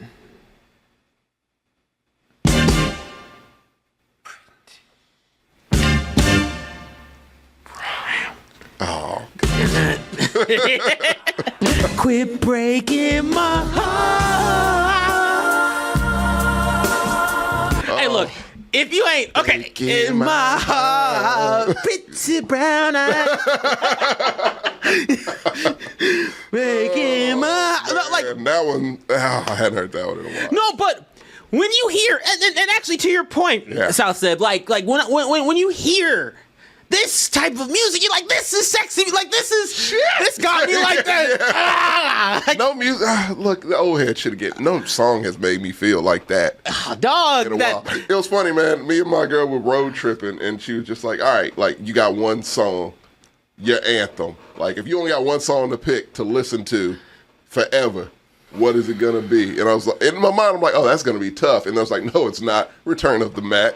Return of the Mac. Oh my god! But no, they just feel. I mean, Easily. shoot. They'll get me hyped no matter what. But Family reunion, game, pre-game party, whatever the case. New Year's, I don't give a You fuck. didn't even go early 2000. Usher's got some bops too, but it's just an interesting. Still fuck with my way. I still fuck with my I be sitting in my room. This gonna be the hardest thing. My girlfriend's like, "Dog, I know you ain't do nothing stupid, but these are my confessions." Just pumping. Okay, look. I be pumping and locking in Fuck my own room. This is no. We staying here. This is Blaxcellence, and I just want to know. You've already co-signed that you've done it. I know I've done it. Did you ever, like, back in the day when they used to have music videos, like, see the dance moves? Oh, you know. Genuine. I tried. I know Genuine's Pony. I practiced it on rotation to try to figure out the whole video. I would be sitting there. The whole choreography for the whole video. You want to know the okay? Cause time out. I'm gonna take a little. You want to know the video that got me? Yeah. That I'll be sitting there. I do want to know that. That I'll be sitting there, and I my love. Do you ever dream of? Yeah. Hey.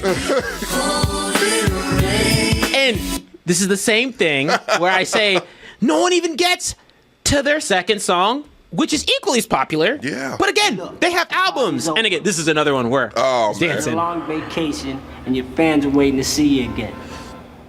Oh man, if you on New Edition, still love that shit. You want to talk about something that gets you emotional? Bro, I mean, Still in Love still gets me. oh, don't worry, I got you. We're gonna be playing.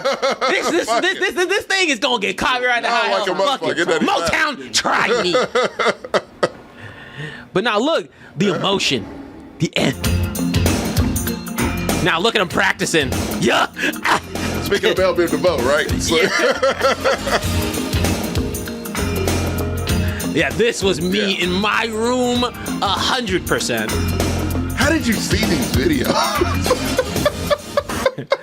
Like, the time period you're talking about would have been before YouTube. Hey, man. And would have been after, like, Video Soul and BET. I still have black parents. Oh, video cassettes. Yeah, I have black parents. Yeah. I tell people all the time. My fun fact is, I mean, I was early 2000s, so I used to so I'd still like watch a lot of MTV and whatever. Right. But the whole thing was, my parents got me my mom is one of like classic religious type mom. Mm-hmm.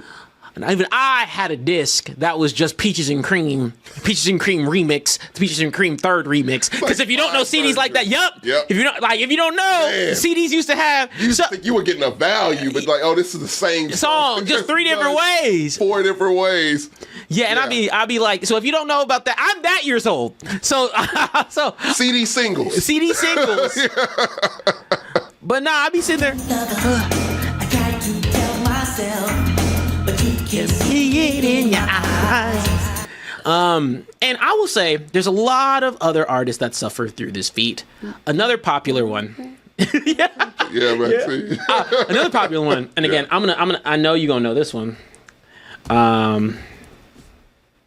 And this is gonna be a good one.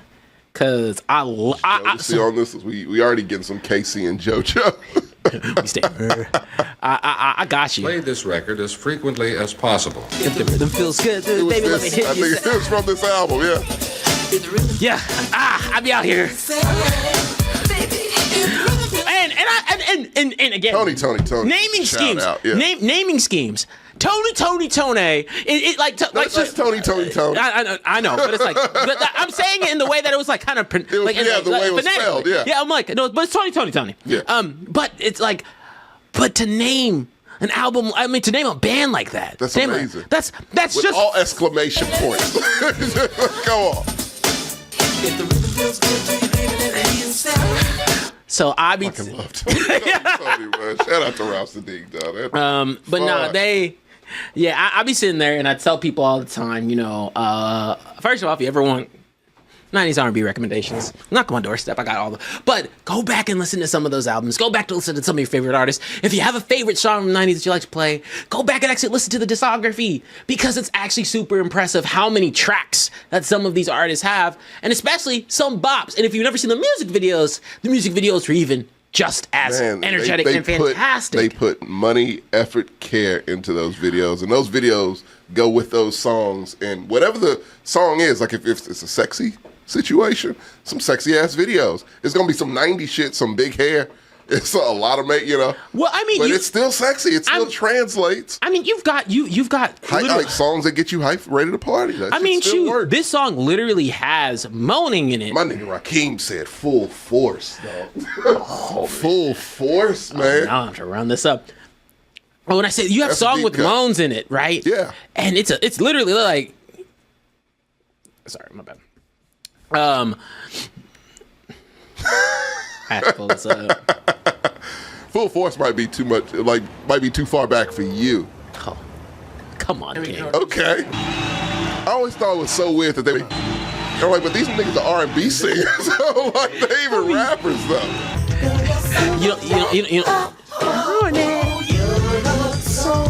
You don't think I'm trying to pull that off? I'm trying to get there. Trying to pull off I just need my rat tail. I just need the back, need Jerry curls. And all right, let me do. Oh yeah, that's true. House Party did try to tell us they were in high school somehow. Yeah, fuck. They were in their mid-30s. Let me see if I'll pull up another one before we switch gears. And we're still gonna be on music for a little bit, but tell me what is your 90s? Like let's say what is it like when you think of the 90s playlist? What's like your a couple things that hit your head? Well, Leah first and foremost. Okay. Yeah, got it. Oh fuck, man. Blackstreet is gonna be on there. Fuck. TLC is probably gonna make the list. God damn, man. You took. Oh, that's a tough question, TJ. It's a tough one. It's a real tough one. And I like to tell people that Tevin Campbell. Obviously. Tevin Campbell for sure. Yeah. I can't have this person on Peebo Bryson. I'm gonna put Peebo Bryson on there. I can't have Freddie Jackson. I can't have this person on my list. I can't. But For what reason? this man, like, For what reason? this man is a singer. This man is a singer. Everybody's look at him hit it. The stuff about me. From what I heard, I had a cousin that saw him. Somebody compared him to like James Brown and like when he was really hitting it, like that kind of showman. Not necessarily the music, whatever, but the showman like brought just 100% energy every song. Cocaine fueled, surely, but every fucking song, like just gave it everything. But I think my delta there, right, is just that. This just goes back into, I think the expectation with artists was just so different back in the day. Oh, wow. You had to be a performer. I mean, actually, the show was important. That was the main thing. The show was important. Yeah. Actually, if you remember, maybe not, but this continues on into the 2000s. Usher actually did last year's Super Bowl. He did. And Usher was a full-on performer. He was on skates, dancing, doing the whole night. That was the expectation for artists, especially if you're an R&B artist. An R&B artist, you had to dance, you had to pop, you had to lock, and you had to do it all. Yeah. Get some women on stage. I mean, the whole nine. When you think of oh my gosh, I keep my foot back and forth. My bad. When you think of MJ and you think of like MJ, the fans, the lights. People would pass out just seeing him. But I mean, the perform like he set the scene. He set the stage, and like that shit was a show.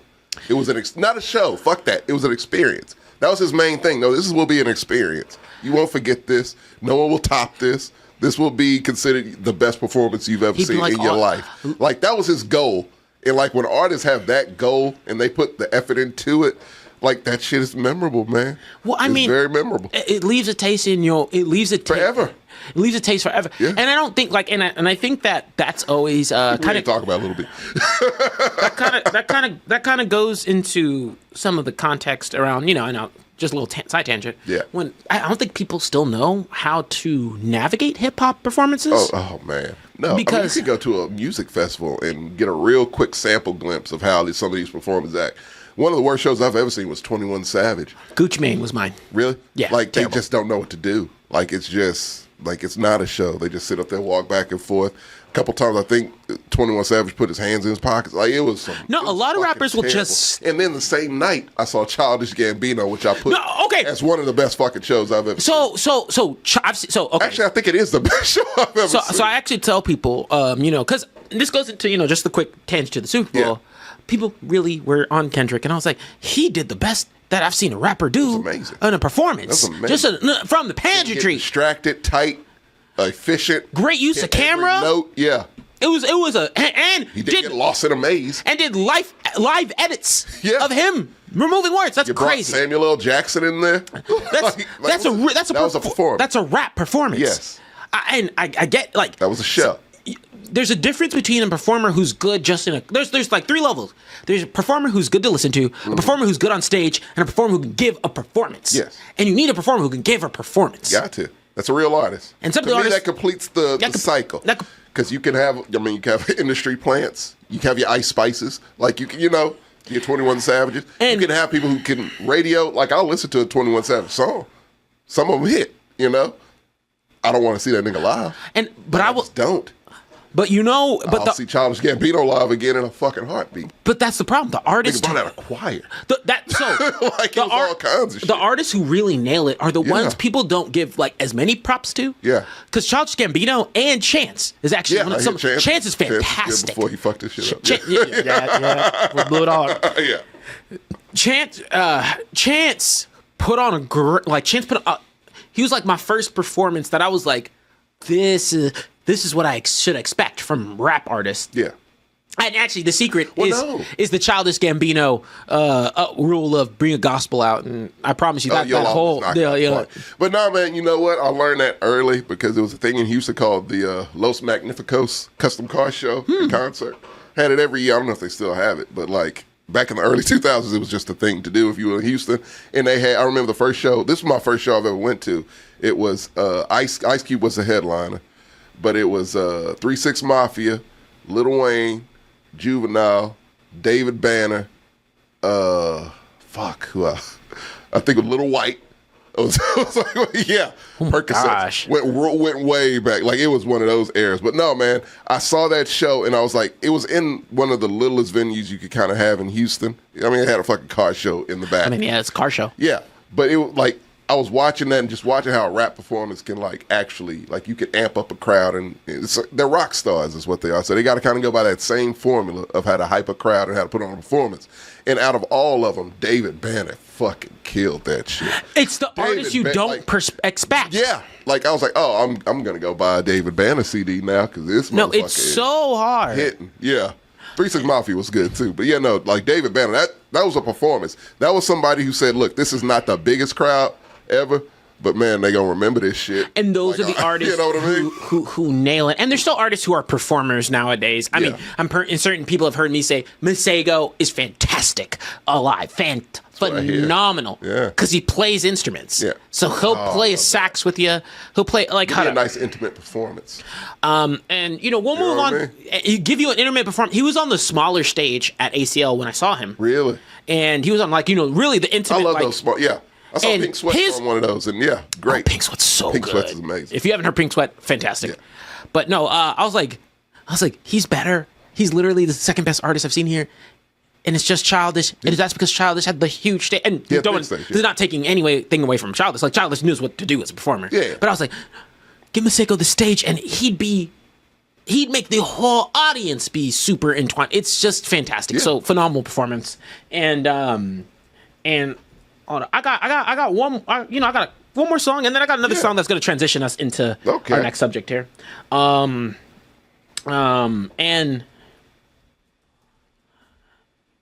I like to, how do I put it? I put this as one of those songs that really hits the soul. And I mean, man, when I talk about songs that just get me. Mm-hmm. Yeah, you gon' feel for this one, because I think this is right up your alley. Let's see what we got. God damn it. Don't do it. Why would you do that? Can't turn it off. Turn that shit off.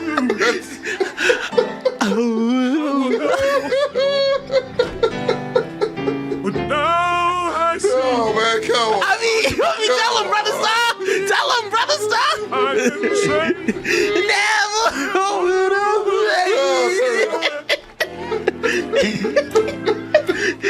Hey, take your lighter. Take your lighter. No. I'm the water.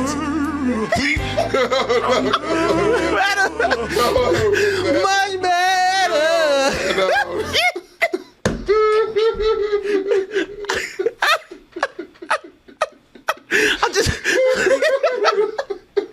I'll be honest with you. There's nothing that can pull that shit. This is not me fake. That's genuinely kills me every time. That shit. Oh man, come on. I think that's. No, I really hate that you discovered that. I really do. Dude, I genuinely, I'll tell you, to be honest, if you go back to the show that I showed this off for the first time, it's genuinely one of the funniest. I don't know why it does it, but it does. It's unnecessarily funny. I don't get why. It triggers something. Dude, it's something about that, bro. It's so absurd. Bro, it's really, I'll be honest with you, it's this part always. It's this. I'm wise. Yeah. Much better without No, you gotta turn it. Oh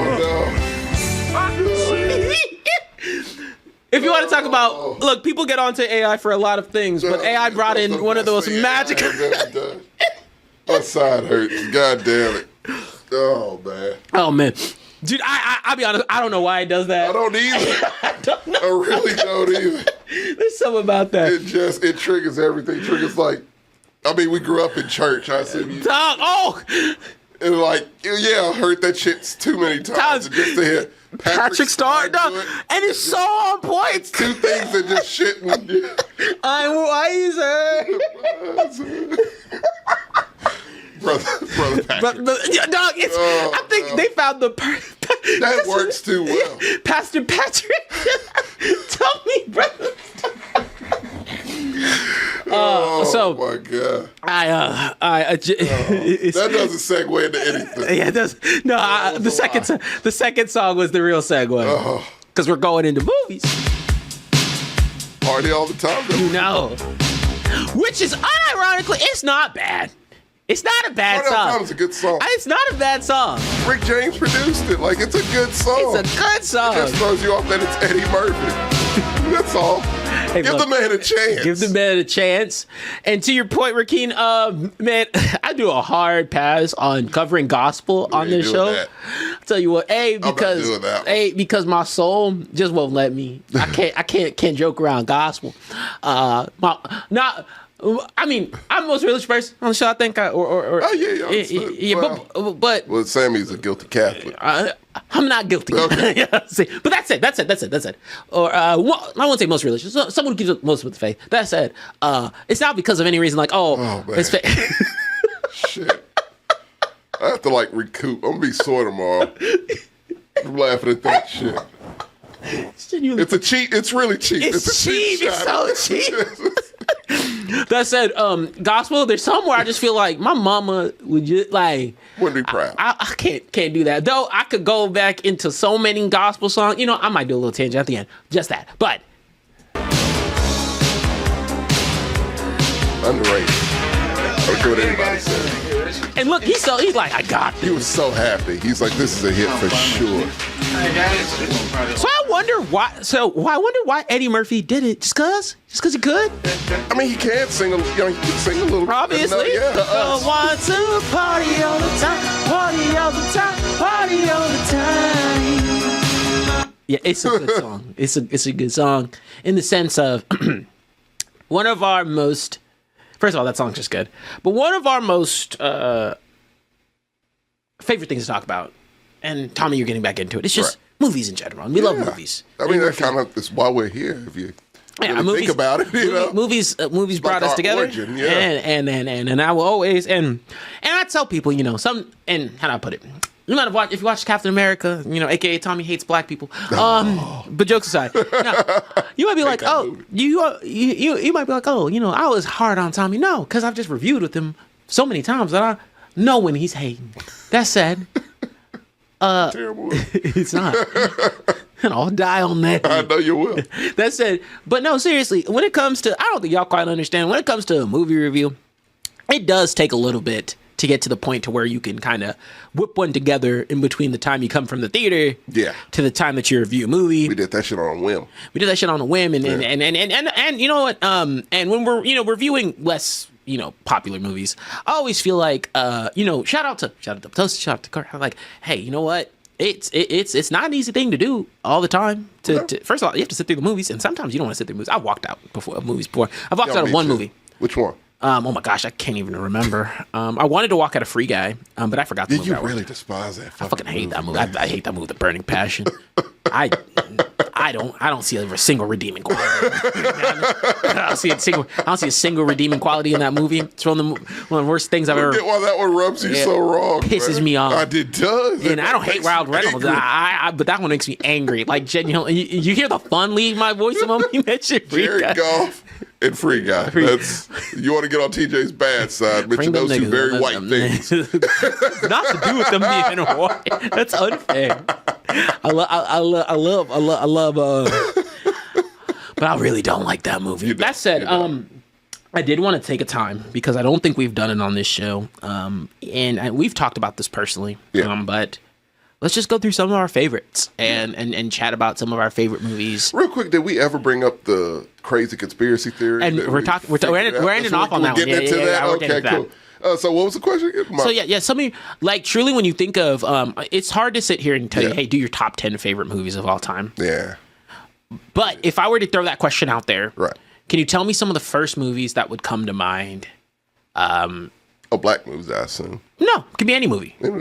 Fuck it, it's Blaxcellence. I'll stick with black movies because black movies is what fucking shaped me. Like, I mean, how about you do? Like, I want to hear anything, and yes, it's gonna dip into black movies as well. Of course, yeah, of course. No, honestly, so me and movies and my love for movies, it comes from my parents. Like my dad specifically, because I grew up, I was sick a lot, and so I had to stay in a lot. Mm-hmm. And my dad was a stay-at-home dad, so it was, he didn't want to deal with me, so he was just like, let's go to the video store, get whatever you want, and I would just get like stacks of movies. Ran through the kids section about, a year. And so it's just like drifted into the, regular section. And Dad was just like, that's rated R, fuck it, I don't care.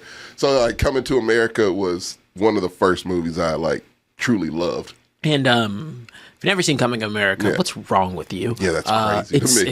It's one Speaking of Eddie Murphy, great segue, because Eddie Murphy was there, like Trading Places. Eddie Murphy. Coming to America, Beverly Hills Cop, like me and my pops watched those on rotation. We'll keep it going with you in just a sec, but my parents weren't really movie watchers. Yeah. But this is giving a huge shout out to them. Not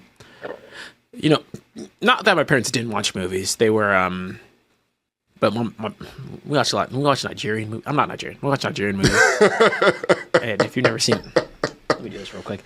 If you haven't seen a Nigerian movie, Nollywood, right? Fucking crazy. Fucking nuts. The third biggest movie maker, right? Fucking. It's insane. Just fucking absolutely. Netflix been giving them love lately. Just absolutely.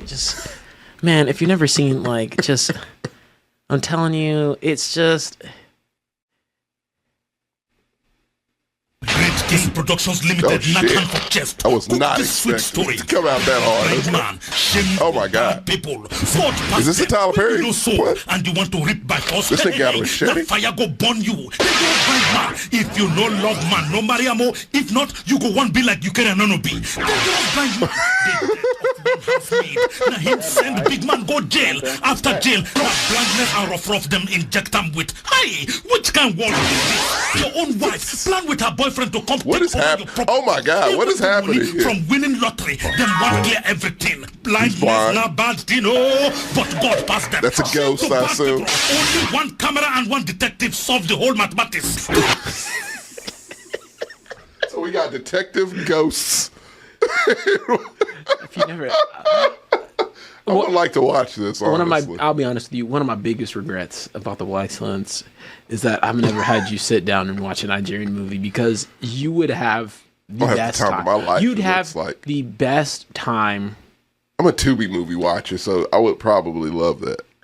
Because I mean, it's truly. Hey, you want to get into some, more just regular. Where the hell do you think you're going? I'm obviously taking her for antenatal. Well, darling, I am also your responsibility, so you have to take me to the market. I'm done! What the fuck is happening? Okay. SeaWorld movies. Strike you there, you must be mad. Can't I have peace in my own house? No! You think if you don't give me peace, you have peace. Uncle, there is no peace for the wicked. Who the fuck are you? I am his wife. You are his wife. Yes, his legal wife. The first. Second. And that means I'm the third wife. You destroyed my life. Oh, God damn it. We should have done this. I feel I would have been so down for that. I did it bad. I it's one of my flaws as a host was. Do you have time to watch one of these? Oh, buddy. Saturday? Actually, I'll tell you. I'll do it. I'll tell you what. I will check your Facebook Messenger. Okay. I'm gonna pick one for you by tomorrow. Okay. And I'm gonna make sure I can access it. Yes. Oh, no, okay. Don't worry. They're on YouTube. Okay. I'm gonna send you the link. Okay. And I promise you're gonna have a treat. Oh, I'm so you. hyped for this. But yes, they are a treat. That said, yeah. So needless to say, that's where you got your start. That's where I got my start. But that's a hell of a start. But honestly, and this is again the biggest shout out I can give to them, and I need to do a better service of just seeing him a little more often. Coleman and Martin. I was a kid not a kid. I was a teenager when I was listening to Spill. So right there, teen. And when I listened to Spill, I was like, oh. This is like the first time I've heard people who are like black people who know movies. Who know movies. Yeah. I mean, and I want to go check them out. So, and if anyone ever is curious, how was it? It was actually because I met Ray in UT when we were going there together, and he was like, "Hey, come to the studio sometime." And I said, "All right, cool." And so, inevitably, ended up reviewing movies, but I actually ended up loving movies originally because of not body horror, but yeah. And I also I worked in a movie theater. Say, of course you did. Fuck you. If you don't know me, I worked a lot of jobs. Man, when you were in college, because I was on Double Toasted, like you were in college when I was on Double Toasted. Yeah, and I just remember seeing TJ, and I would see him in different locations. You're like, what are you doing here? I work here. It's like, the seventh place I've seen you. That NPC that be working, that was me. Needless to say, I worked at a movie theater in high school. It was my first job. Oh, nice. And so I worked at a movie theater for my whole senior year. Nice. So at a video store. And for a lot of years. And if you don't, you end up watching everything. You watch everything early. That's for film lovers. Like people who work at video stores and movie theaters have to like movies because you don't get paid shit, but you get access to everything, to every movie you can want. And that's the perk, and that's kind of why you do it. That's why you do it. Yeah. And the movie theater had this restaurant upstairs that was good food. So I used to get discount. So I'd use my little money, get discount, spend all day at the movie theater, watch all the movies and catch up. It's how I learned I dislike Tyler Perry with a burning passion. Yeah. And I tried the movie theater thing, and I spilt food on the people. And that's when you learned. I worked at an Alamo type place, and you were like, I walked out. I didn't say a word. I just walked out. I was just someone who showed up consistently for work and worked hard. That was it. They were just like, you can do whatever you want. Yeah. No, that happened. I left. I quit. I didn't say I quit. I literally just got in my car and left. Never came. But the movie that opened me up to movies being more than just not even that. The movie that really opened my eyes, and I think I've talked to you about this. City of God. That's my favorite movie of all time. City of God. It's actually, and again, I'm going to give you some of my favorites. So they are on my top 10. If you want to ask where they are, ask me on a certain day. I won't know. Yeah. But City of God is one of my favorite movies ever created. And it is so unapologetically a movie. I'll put it, I was literally invited over to a girl's house to watch movies. Which means you ain't watching movies, right? You're like, hey, this is a peak Netflixing. So Netflix is just like, I was not you saw how hard I was working. You know a nigga did not have a Netflix account. No. So I go over and I'm fully expected to be like, yeah, fuck it.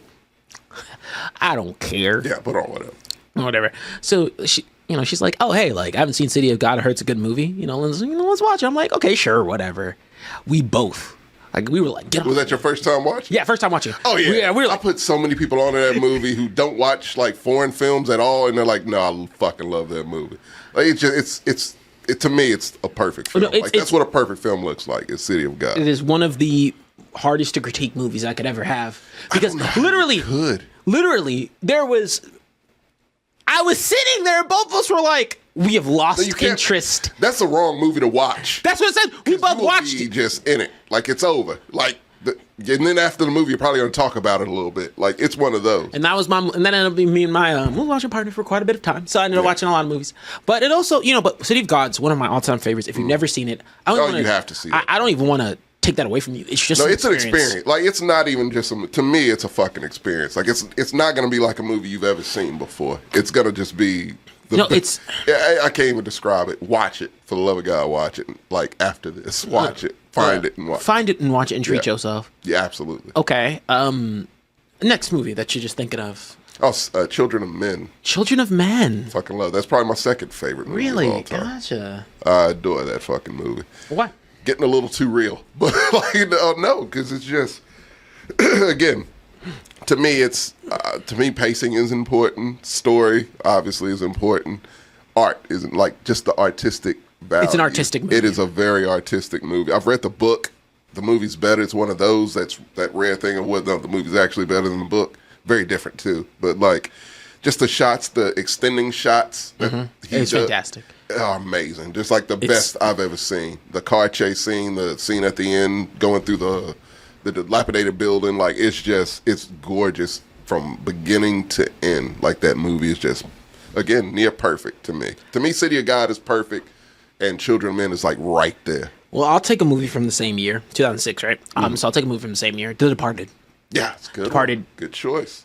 Was like I think that's Scorsese, one of his best. It was one of the films that had me be like, oh, this is like a Oscar type Oscar Beatty movie. Yeah, it's not, but it's not. It's phenomenal. It's just but this was like the first one. I was like, oh, big name actors perform. Like, so I watched The Departed and I was like, oh, this is clicking. I like this. And if you've never seen it, again, another high recommendation. I think it's one of Leo's best. I think it's his best. If not his best. That and Wolf of Wall Street, I think. Yeah, I'd argue he wasn't bad in Django. I give him credit for that. That was bold. It was bold. It was real bold. Take.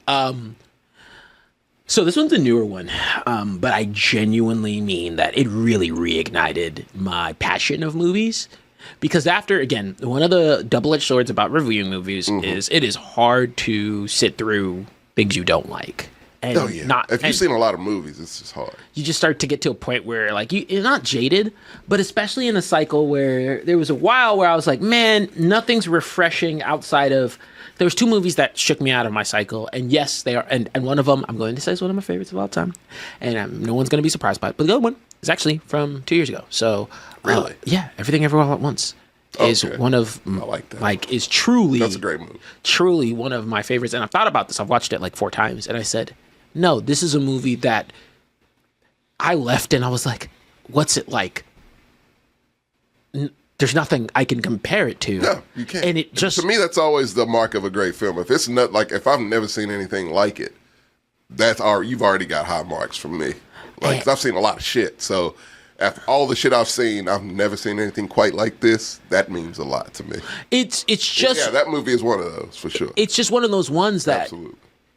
As a person who was, like, trying to review something, I sat there and I was like, this is the first time where I'm not doing comparative analysis. And I found myself being in that trap of comparative analysis. So I'm like, it's like this, it's like this, it's like this. That's not a review. I was like, no, it just reminded me. It's like, no, the cinematography, the beats, the timing, like it helped my articulation of how I was feeling about a movie just refresh itself to the point that it meant the world to me. Now, granted,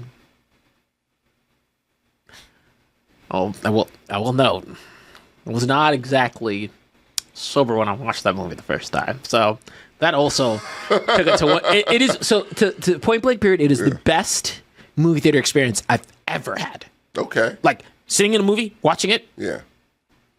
It's the best. So I'll put it this way, Tommy. Right. Thanks to a pizza topping I had a great time. No, had an amazing time. Had an amazing I get what you. I'm picking up where you put that. I mean, like, and I was not prepared for that movie. Oh man, that is. I would make for a very good time. Or a bad time, depending on... The colors have never come. Yeah, I'm about to say, depending on the mind state. But, like, okay, for me, I guess this will be my last one. I don't know how long we're talking about this, but if we're going on a list. Yeah. One that I watched recently, probably about a month ago, but I've watched it probably at least twice a year since it came out. And I just fall in love with it more and more. And it's a movie not a lot of people have seen, and it's just a fucking feast for the eyes. And it's the assassination of Jesse James. Really? Brother Coward Robert Ford is a long fucking title. But yeah, with Brad Pitt and Casey Affleck. And man, I fucking adore that movie so much. Just the score. It's probably the best score I've heard for a movie. Like, it just hits every note. The direction is amazing. That director hasn't really done much. I heard he's kind of an asshole, so that makes sense. But it's one of the most beautifully directed films I've ever seen in my fucking life. It's one of the best character arcs I've seen in a movie, because Casey Affleck's character is the guy who kills, Jesse James. Mm-hmm. You fucking hate him at first. Like, he's just a sniveling piece of shit, and you're like, this character makes my fucking skin crawl, and I want him away from me. And by the end of it, you're like, you have so much fucking sympathy for this dude. And like, I've never seen it. It's amazing. I highly recommend that one, man. It is amazing. You won't regret seeing it, especially if you like excellent direction. Like, you're a cinephile, so you appreciate shit like that. For sure. Yeah. No, you'll like it. You'll definitely like it. But it's quiet. It's an introspective movie. Not a lot happens, but when shit does happen, like it's very realistic and like Old West type shit of like, you think shootouts, those guns aren't very powerful. So like, it shows that to where like it's a shootout in a small room, and like they're just shooting each other, but it's so primitive and not choreographed. It's just like two dudes literally just trying to kill each other in a small room, and the way it plays out is so subtle and quiet, and you're just like, oh fuck, like it's intense, but in the most quiet way I've ever seen. And it does shit like that, and it's just, I love it, man. I might watch it when I get home. Like, it's one of those. You're putting me on. I'm gonna have to check this out as soon as possible. Man, I love that movie so much, and not a lot of people have seen it. But again, if you are a film lover, I'd be hard pressed that you would not like that movie. Like, there's no way you can't. And I'll go through a few other, just mentions here. Yeah. I actually do have, in terms of just from an American animation perspective, I have Spider-Verse. You love some animation. I do love me some animation. Spider-Verse is definitely my pick for that category. For American I'm going animation. Ringo for that one. And I don't blame you for that. Ringo's awesome. I love Ringo. But Spider-Verse, what it did to the animation industry, it changed the game. Changed the entire. And it's a win for us. It was a win for the viewer, win for black people. The culture, yeah. There's still no, like, You came a long way from Bebe's kids. That scene where he jumps off of the building is still Hello one Danger? of Hello Danger. That shit made me cry. When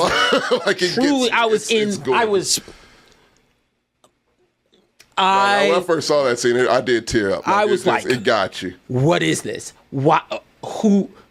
Needless to say, I love that movie. Hope we see another one. Let's just close it out. Come on now.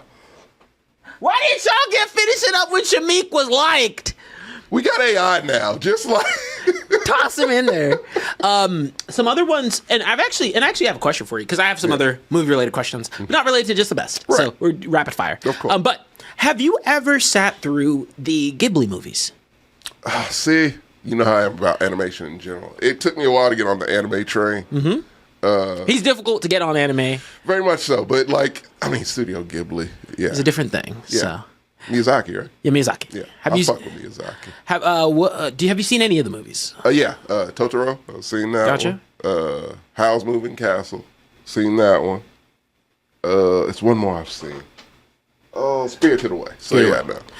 Those three, and no, they're all. I put them in their own category. Yeah, so that's actually what I was going to tell you. I can't even lump them in with anime. So me and my girl had an actual sit. I'd actually never sat down and watched them all. Really? So we watched them all in order. Okay. Every single one. Tell me when I say genuinely, if there's, and I know I make some anime ask of you sometimes, but if there's anything that I could recommend and genuinely ask of you, is I think you would truly appreciate that entire catalog. I think I might. For the simple reason of, Except Tales of Earthsea. Skip that one. That was the worst thing. One of the worst movies. We don't talk about that one, but it was Miyazaki. Yeah.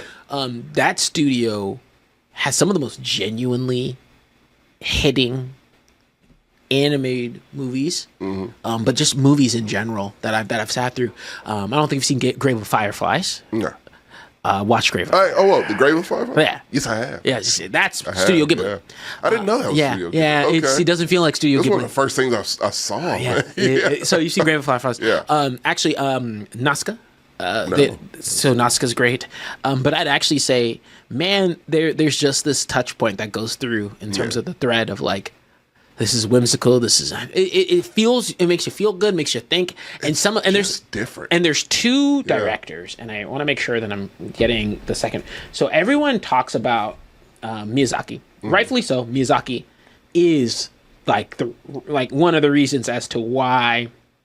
One of the reasons as to why Studio Ghibli is what Studio Ghibli is.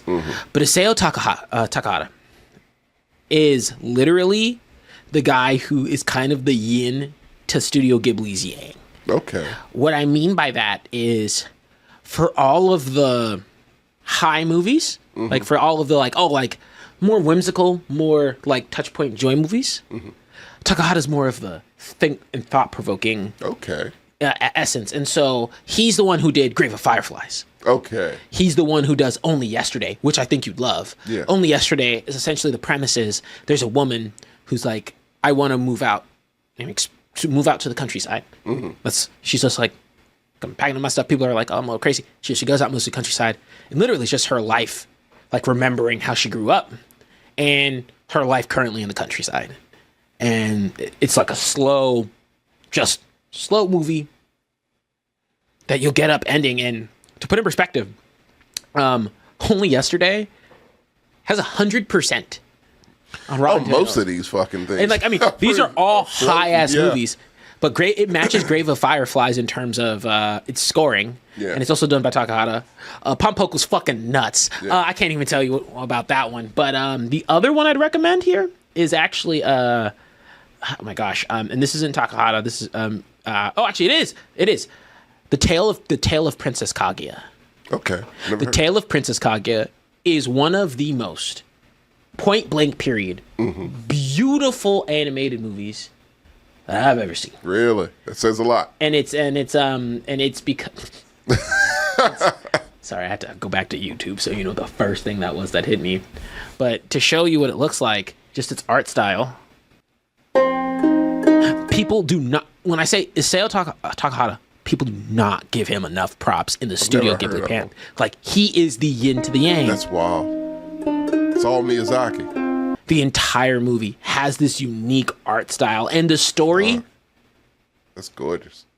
Is something that truly it's one of their best. Now, if I had to sit here, that's a totally different show to sit here and rank all of the Studio Ghibli movies, but if I could impart something on you, there are a lot of gems in the catalog that you haven't seen yet, like this one, this is not a I didn't know this would... I only thought, honest to God, it's me being a dumb, but, I thought all the Studio Ghibli stuff was just, mostly Miyazaki shit. Or things that looked were in that vein, you know? That's not even close to, that's its own thing. No, when I say truly... That's amazing, and I don't want to give this part away, but look, just, there's nothing that looks like this. No, point I've blank never period. seen any animation that looked like this. And they make it feel that way throughout the movie. And it's just one of those things that when I say it truly, I was sitting there, I was like, the fuck just happened? It's their prettiest movie. Yeah. Their prettiest movies are that Princess Kaguya, because it's its own lane, and actually a movie that I didn't think I'd like because I never liked it growing up, or I got in the first 5 minutes didn't like. Ponyo is gorgeous. Really? That movie just does random shit and is colorful. But yes, highly recommend this movie. Highly recommend going through the catalog.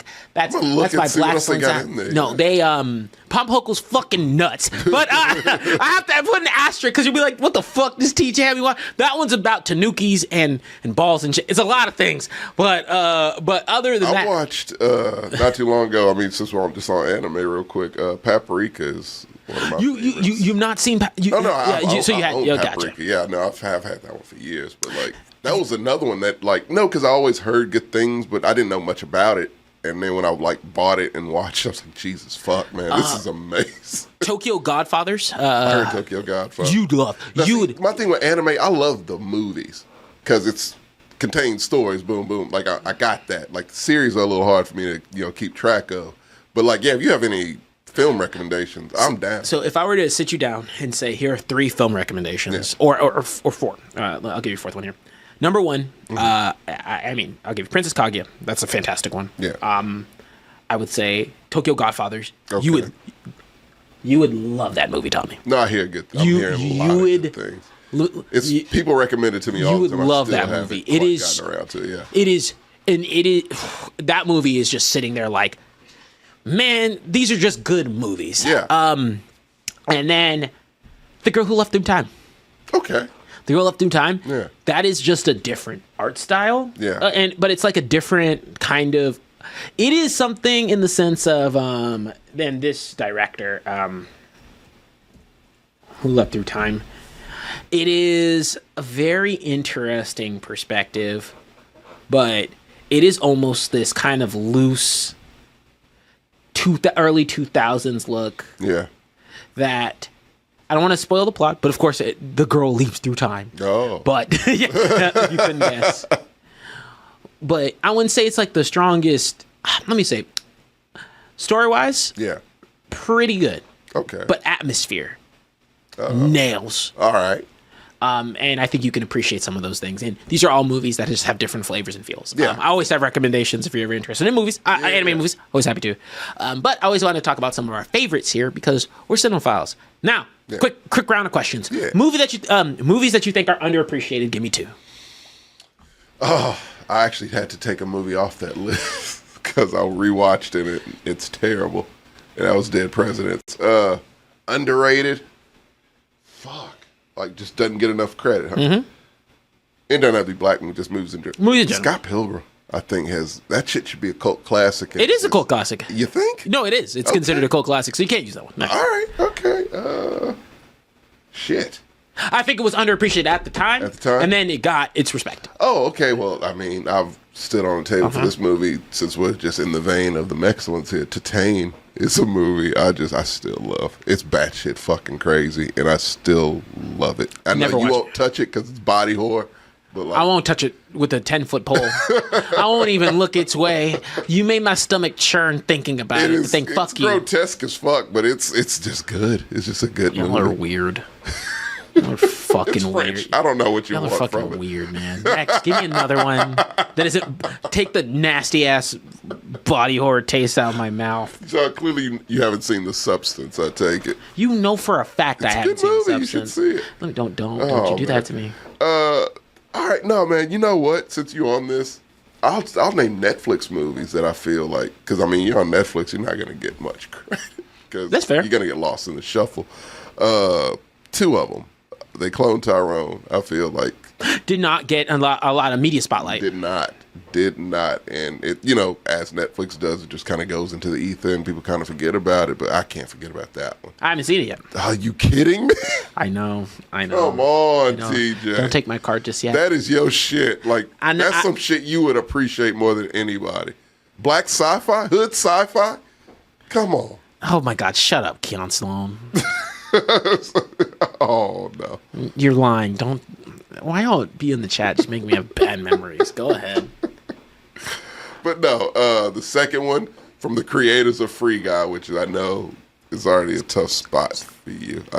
I love the Adam Project.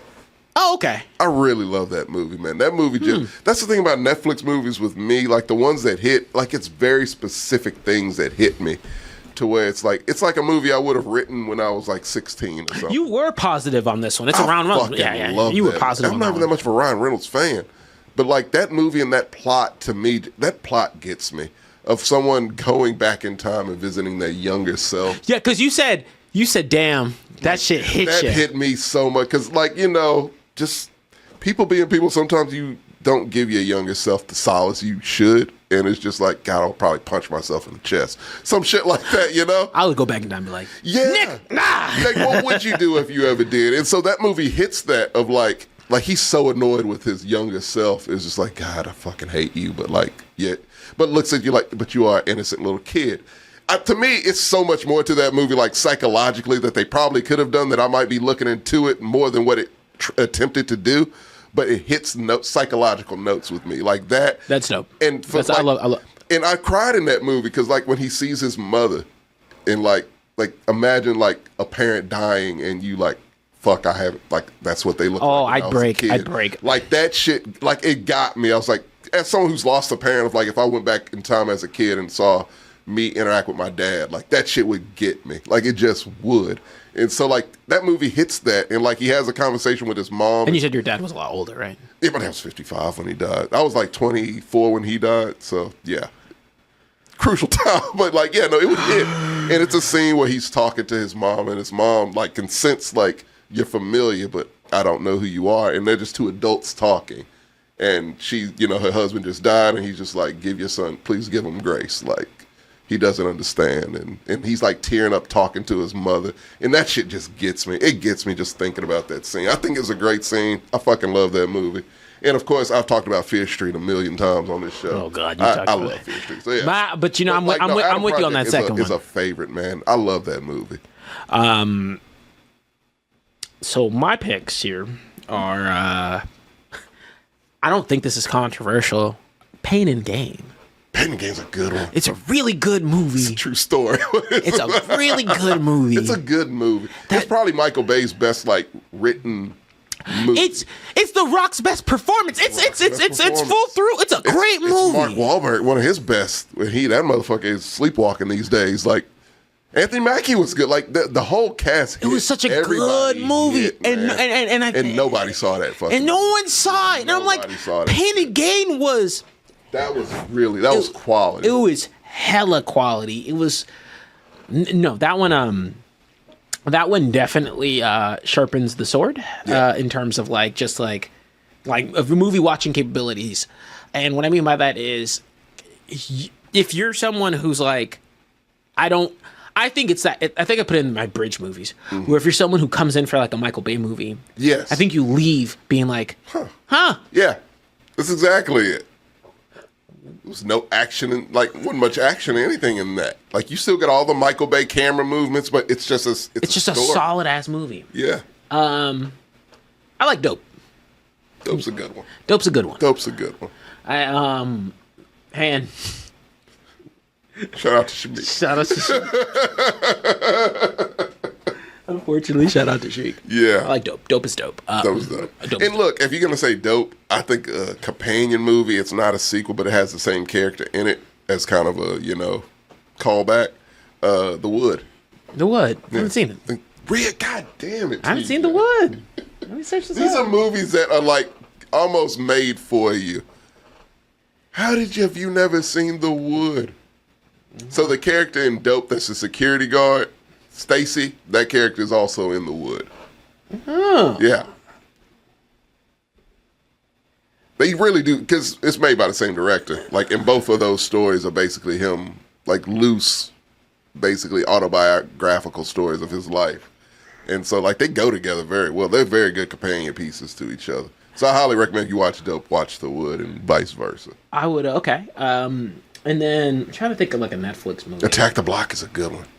What's a Netflix movie that? Because I want to give a shout out to at least something that's. You don't like Netflix movies? No, I mean there was that Black Somalian movie that we talked about. Oh, the horror movie? No. Okay. I forgot they did a great horror movie. Like that's the problem, man. Like they have Uncorked. some gems. Uncorked. Uncorked is amazing. Uncorked is very good. About Uncorked. Yeah, Uncorked is very good. And that's good shit. Super underappreciated. Yeah. And then this is my hottest take, and I'd love to hear your hot take on the movie. Actually, Yeah, give me a hot take on a movie, brew on that. The Man from U.N.C.L.E. is actually pretty okay. Get the fuck out and I thought it was an underappreciated movie. I had a great time in it. And I was stone cold sober. Really? So I liked The it. Man from U.N.C.L.E.? I know, I haven't seen it since I watched it the first time. Oh, come on. But I had a great time in that movie. Fuck y'all. All right? I'll die on that hill. Oh, it's one of my hills. Man, that's a rough. Also, underappreciated. Puss in Boots. Puss in Boots isn't underappreciated. No, Puss in Boots 2? The one everyone loves? The one. Which one is that? The third one that everyone loves? No, the second one that just came out. Okay. Like it was. I think it was just because it fell into the animated movie category. No, it was just. It no one expected. It was one of those movies that looked like. Was this accident? Did you accidentally? That's what it felt like. That good? Yeah. I said because I took Michaela, my girl, to go see it. Yeah. And she was like, "Why was that so good?" I said, "I don't fucking know. I don't." Yeah. I sensed it. I'm really good about sensing good animated movies. But I sensed it. I was like, something's up with this movie. I watched that shit. I said, that shit was unnecessarily good. No, I can give you a super current one from this year. In fact, that you need to watch immediately. And I mentioned it the last show we did. One of Them Days. That shit is amazing, man. That was such a refreshing fucking movie to watch. And it really gives you hope of like, oh, so they are green lighting like good mid-budget to low-budget movies, like, cause that shit hit. That movie should be a hood classic right off the bat, like immediately. Highly recommend. That's Kiki, right? Yeah, Kiki. She's killing it. Better. Okay. And SZA. Hot take. Yeah. Hot take. You.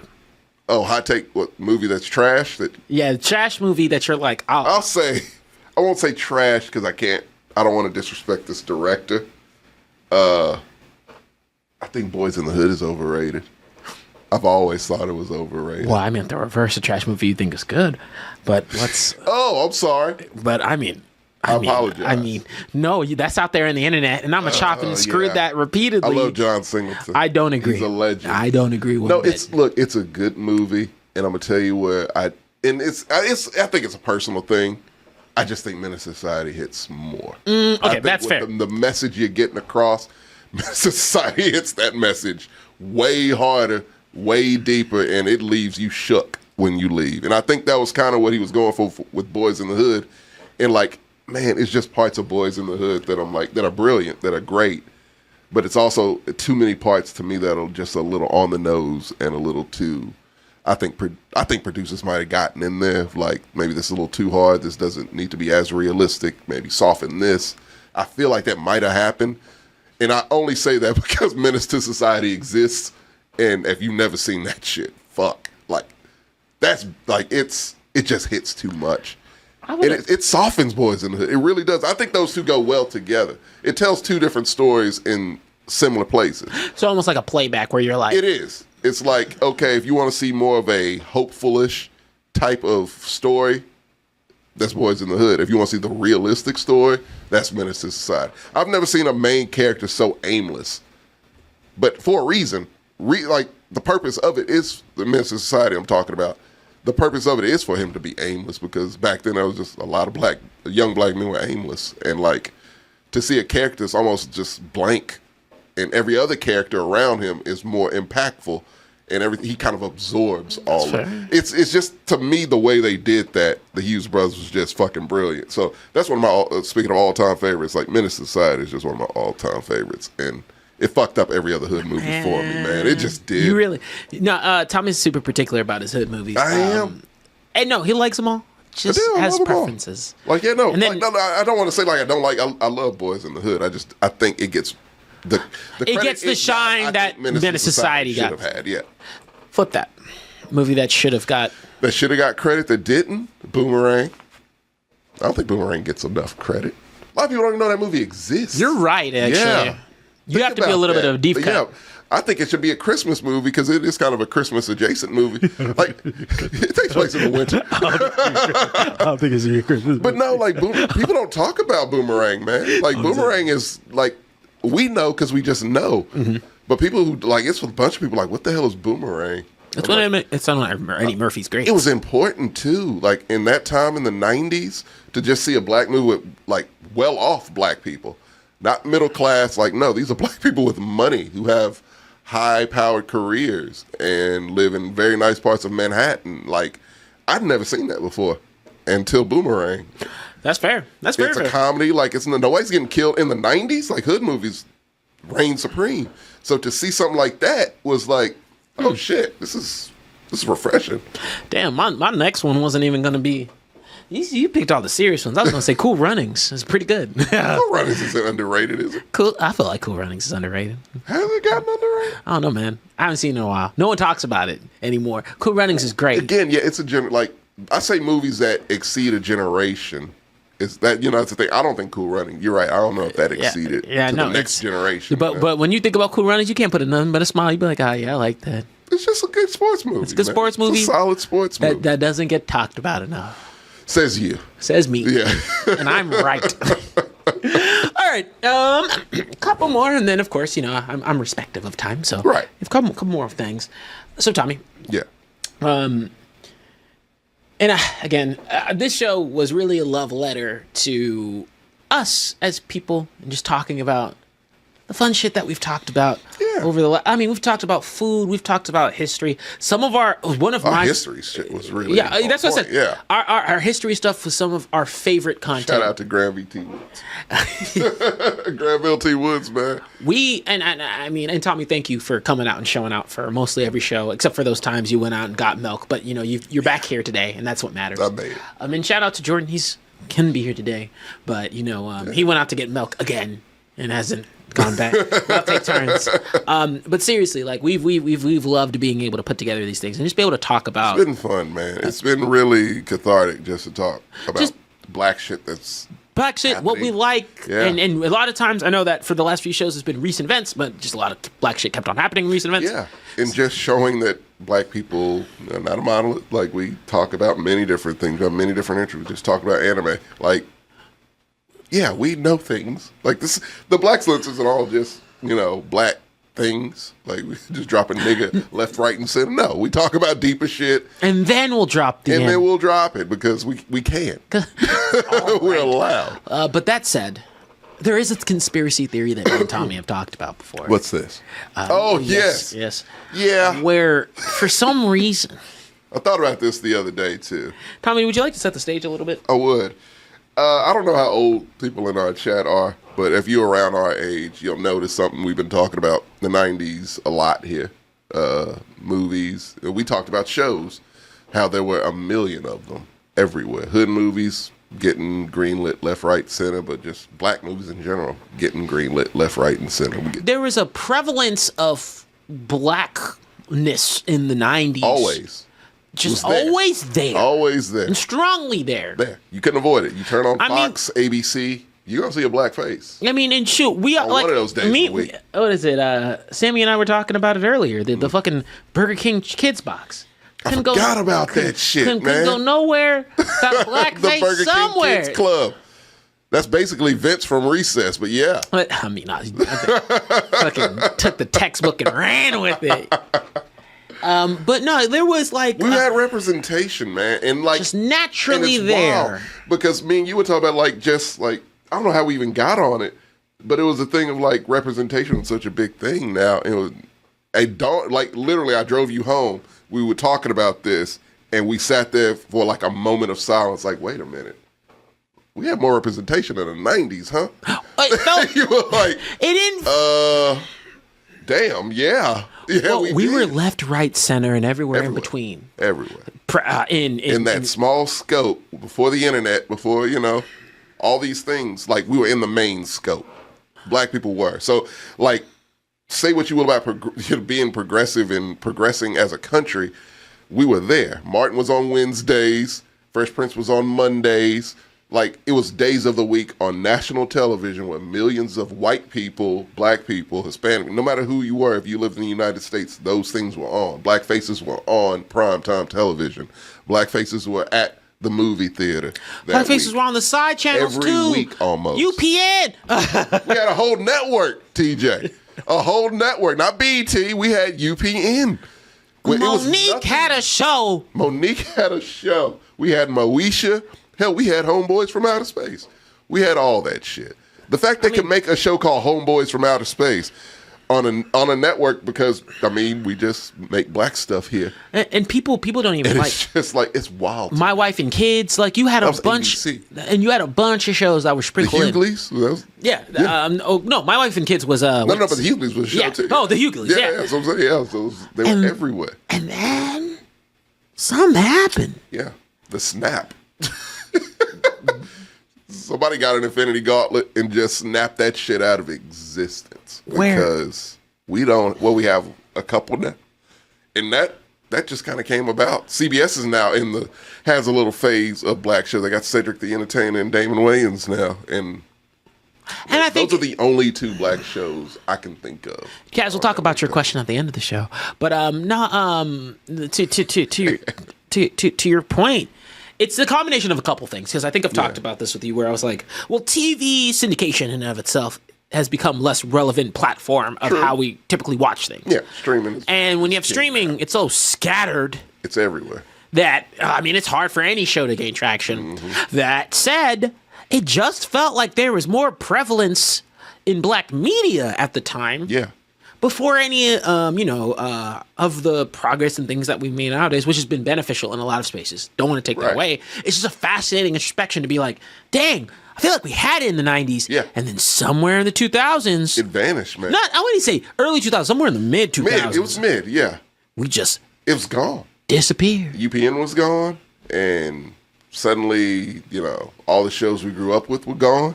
And they never got more shows. It was like they let those die out, and maybe they just had a plan of like, yeah, we're not going to be doing that going forward.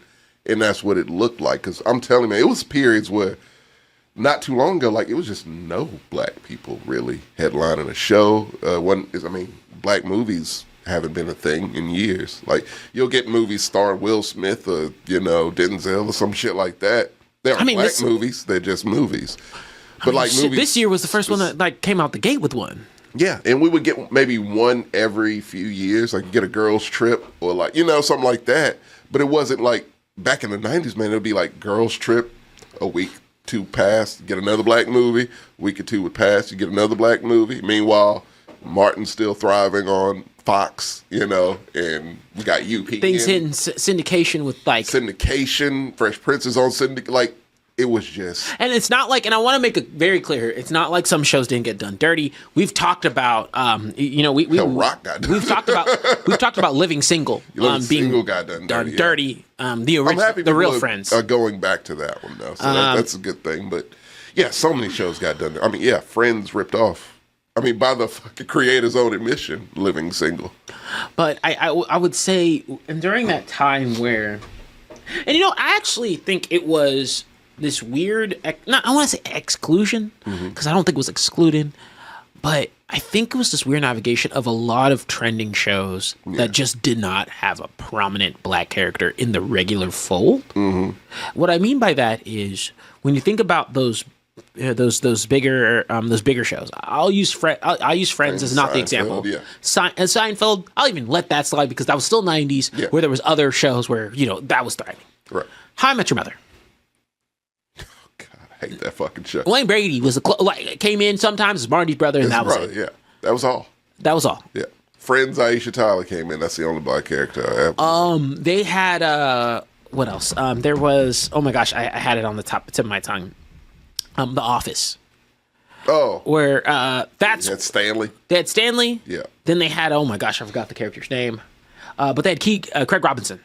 Yeah. Who came in at one point? Yeah, who came in and got leveled up. Yeah. But later. He did later. But still, I wouldn't say they were like the main faces of that show. No, he wasn't the main. He was just a support. But I'll even let that one slide. Parks and Rec, side black character. That was fine. Donna was in that. But again, not one of the. I wouldn't say one of the primary. Had none. Frasier didn't have any. But then again, we had, and then I actually searched this up. Prime time shows. Okay, in the 2000s. Yeah. Primetime shows. Will and Grace didn't have any. Oh gosh, Will and Grace didn't even sniff a black. No, not even close. Yeah, we had Community. That was a good one. Even Dion had a show. Oh man, they gave George Foreman a show back in the day. TJ, they gave George Foreman a sitcom. They gave if you were a black person, you were popular, they would give you a sitcom. Like they were just greenlighting shit. But look here, I actually went to Wayans Brothers as a good one. I went to some of the best shows that have come out over the most recent years, right? Okay. Or some people consider the best. Yeah. And I'll put this isn't just primetime syndication, this is just shows in general. Dexter was one. Okay. Breaking Bad, no, they didn't even try. No, they had their story planned. That's fine. No black people were. I haven't seen Lost. Did Lost have any? Yes, they weren't the best characters, but yeah, they had a couple. Grey's Anatomy, they had like 3. Yeah. Grey's Anatomy definitely didn't. House did its own thing. Grey's Anatomy had one, but he fucked up. And then, I think that was the only black person they had on there. I think it's another one, but yeah, side characters. House. But House was just the Omar only Epps was on that. Omar Epps, okay. Mad Men? Nope. Definitely no. The Office we talked about. The Big Bang Theory, absolutely not. Game of Thrones, no. It's Always Sunny, no. Nope. Prison Break, not really. The Wire was the show. That was it. I think The Wire was... But then, again, you're showing black people... That's a big cast. And you're showing black people not in the best of lights. Not in the best of lights. But no, I think The Wire definitely gets past. That's just brilliant. No, it's brilliant and it's phenomenal. And that's the textbook show that a lot of people leverage. Yeah, that's the last one, right? Modern Family? Nah. Nope. Doctor Who just so now. Modern. How I Met Your Mother, we talked about that. Gilmore Girls? Nope. Vampire Diaries? I don't think black people are allowed to be vampires. I don't think we are. Except Blade. And Eddie Murphy. Psych was one. Psych was one? Psych was one. I've never seen Psych, but Psych was one. It's not good. New Girl had a couple, actually. New Girl had a few. I will give New Girl its props. New Girl its credit, Flowers. yeah. 2.5 Men? Nope. No Chuck Lorre shows, if you think about that. Chuck Lorre does not seem to care for black people. And I'll actually... And you know what? I'm just trying to look at any particular... Yes. Scrubs had one. Yeah. I feel like these days, currently, I never thought Arrested Development? Nope. Not a one. Okay. I'm thinking like these days, the only network that does it now is CBS, which is weird. It finally got to CBS because that was a network that never had black shows. It was like the one network that never really had black. They had Cosby, but I mean, back in then he was safe, so that was their thing. But they've never really done that, and now they are the only major network that is. Because you got Papa's House, you have The Neighborhood, and that's the one with Damon Wayans and Cedric the Entertainer, and The Equalizer with Queen Latifah.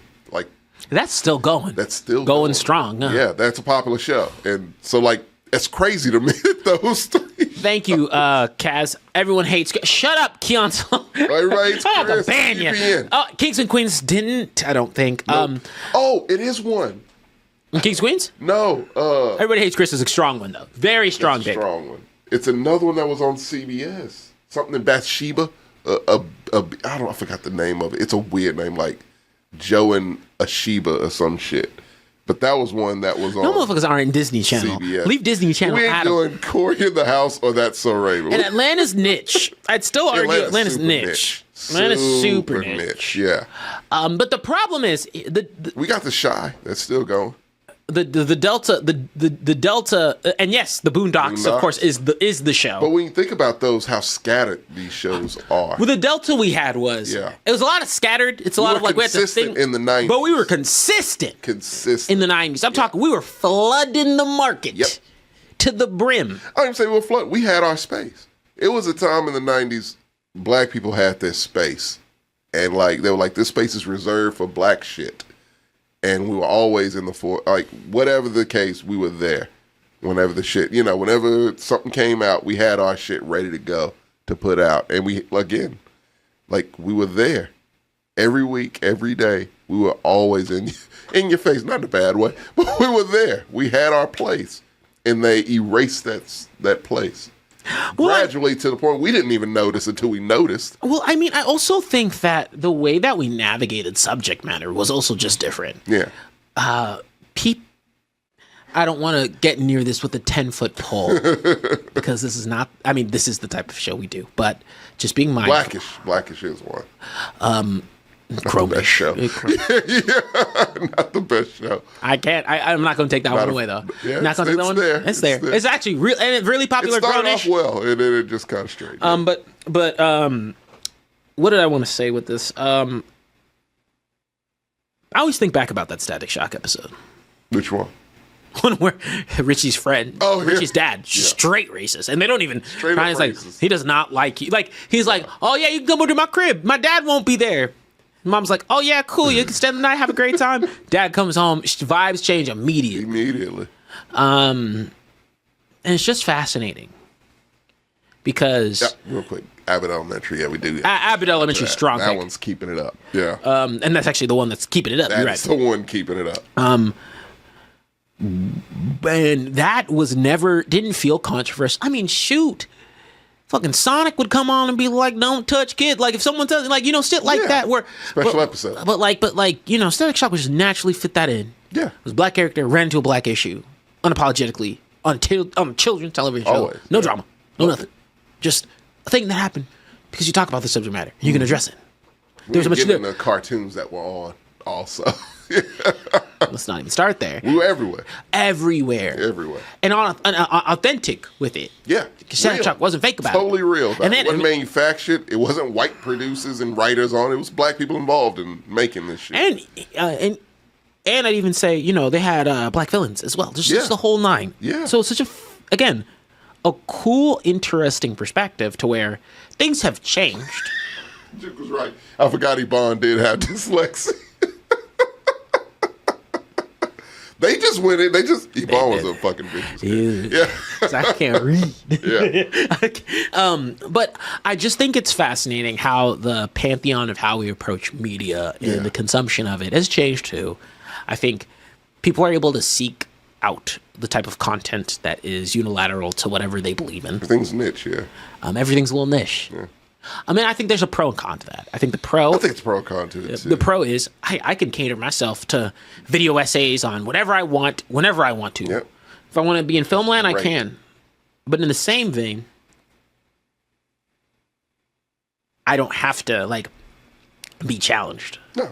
Intellectually or it's an echo chamber, really. Mm-hmm. Yeah, I know we say echo chamber in a political sense, but no, just in your own personal sense, you can just put only the shit you want to see, which means you block out things that you might not know you want to see. It's only specifically what you like, but that in turn kind of blocks out things that you might not know you have interest in. And that was the thing, we were forced to see this shit. We were forced to. White people were forced to turn the channel and see Martin right there. You could stop it, you could keep going. And that was it. And a lot of them, some of them stopped. That's why it's white dudes my age are like, oh, I grew up on Martin, man. I know every episode by heart. And it's just I don't think it's going to be, many kids or, Gen Z out there that's Atlanta. I remember when I was a teenager. No, not in the same vein. Because it's buried on Hulu now. You have to specifically find Atlanta now. So you have to find these things. And if you don't know they exist, it's going to be hard to find them. It's also going to be difficult in the sense of it was the crossing gap for a lot of people where it'd be how do I put it? Fresh Prince didn't Fresh Prince was everyone's seen it. Everyone saw it. Everyone saw it. That's a perfect example. Everyone saw it. Everyone saw Fresh Prince. Fresh Prince came on, and I remember the time it came on, TJ. Mondays, 7 p.m. Moms would come home. She would start cooking. Fresh Prince would be on. And by the time she was done cooking, Fresh Prince would be off. And so that was the Monday routine. And if you get a 7 p.m. spot on a Monday, if you don't know much about network television, 7 p.m. was the prime time. Spot. Your dinner. That is super prime. That is, everyone is home at this time. So whatever show we put on here, it's got to be a popular show. If it ain't, we're bumping it, moving another show. And they were not hesitant. Weren't hesitant. And Fresh Prince had that spot from damn near the moment it came on to the moment it ended. And Will Smith became a huge fucking movie star because of that show. That show... TJ, go to any bar. If they play that fucking theme song, I don't care what race, what Everyone age, knows it. Everyone can sing that song, no problem, word for word. Like, that's deep shit. I'd even and when I say and I have to notate this with it's not the fact that no, I don't. A show doesn't have to placate to a particular race of individuals in order to be an enjoyable show. That's the thing. The thing was, it was just there was just such an abundance of said shows. Yes. To where it didn't feel unnatural. Like, I wouldn't even notice going from, I'll be like, I was a Nick at Night kid. So I'd be like, cool, I get Fresh Prince. Then we go to the Nanny. Mm-hmm. Then I go to the Cosby Show. Then I go to George Lopez. That was my shit, like, that's when I knew I was up late. Dun, dun, dun, dun, dun, dun. Dun, dun, dun, dun, dun. Yeah, George Lopez but when I came think on about, at 10. when I think about that cycle, right? That's me just being exposed to different things, different backgrounds, different everything. Like, fuck, we on themexcellence. George Lopez. Like, how many Latino shows? Oh my god. You know what I mean? Like, fuck, man. Like, it's wild to me how that shit just shrunk. And you're right, it is, the fact that we now have streaming, but fuck, man, we didn't even cover TGIF, Family Matters. Hang with Mr. We didn't even get near. Like, come on, man. That is one of the shows that transcended, that one really, truly transcended race. That was prime time. That was the first show. No, it was Full House, then Family Matters, I believe. Yeah. So it's like Full House was their biggest show, the whitest show you can imagine. And that was cool. And that was fine. It was great. We watched it too. It led into Full Family Matters, which was like, those people didn't leave. Those people didn't go from fucking Full House and be like, I don't want to see these black people. No, they were like, I want to see what Urkel's up to. They stayed. And if they stayed long enough, you see how they did it? It was Full House, Family Matters, Step by Step, Hanging with Mr. Cooper. They lumped us in to the mix of the most popular television block of the week, really, Friday. Like, TGF was a thing. That was a thing. Like, you're home with your family. You ain't going nowhere at 7. Like, even if you're going out later, you'll be there for that. And that was family time, just like that Monday with Fresh Prince was, and we were included in that. It was people who said black people should be included in this with all these white fucking faces watching it. And it did, and they did it for seasons. They did it for a very long time. Those shows lasted 6-7 seasons. And it's just like, so I know, I get what you're saying, but like, how the fuck did we get to that point where it was fine then to where we are now, to where it's like, if you see any blackface, that's niche. That's specifically for black people, and no one else. Or you have to feel so much vitriol towards the fact that to something that was natural when we grew up. It was natural, man. It was natural, and that's the kicker. And I know I'm just a nostalgic motherfucker. Yeah, I love this fool, by the way, South. But I know I'm a nostalgic motherfucker, but it's just like, man, like, it was just there, and we accepted it.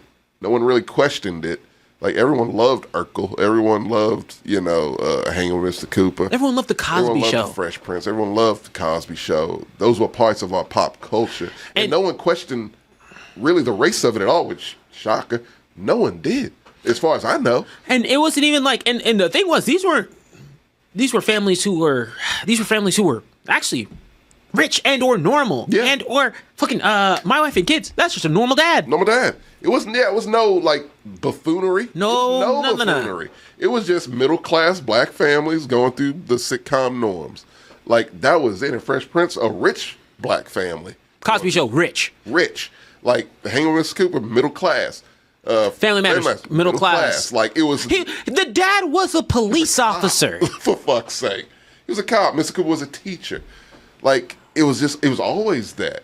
And like, it's just the fact that we got from that to like, you really can't get many of those made or looked at these days. And it's just, I don't know. It doesn't sit well with me, man. It just is weird to me.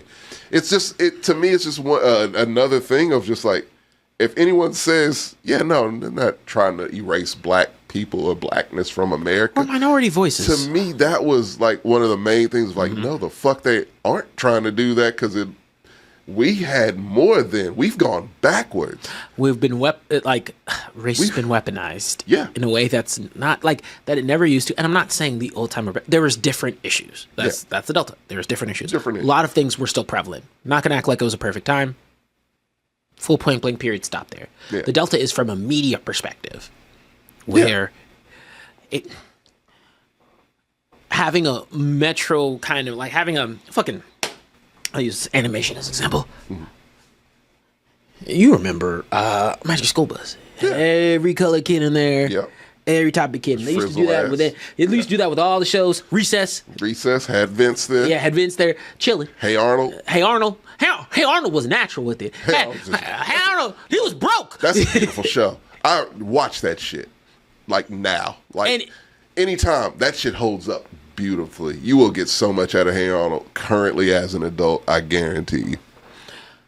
And so it's just it's an interesting perspective to where it's just become so much of the topic it is. Yeah. To where it was like, yo, y'all don't remember that this was just like, and again, it's echo chambers of creation, right? Where people are able to find out and capitalize and get painted pictures of things they aren't. Mm-hmm. It's also, I'll die on the hill.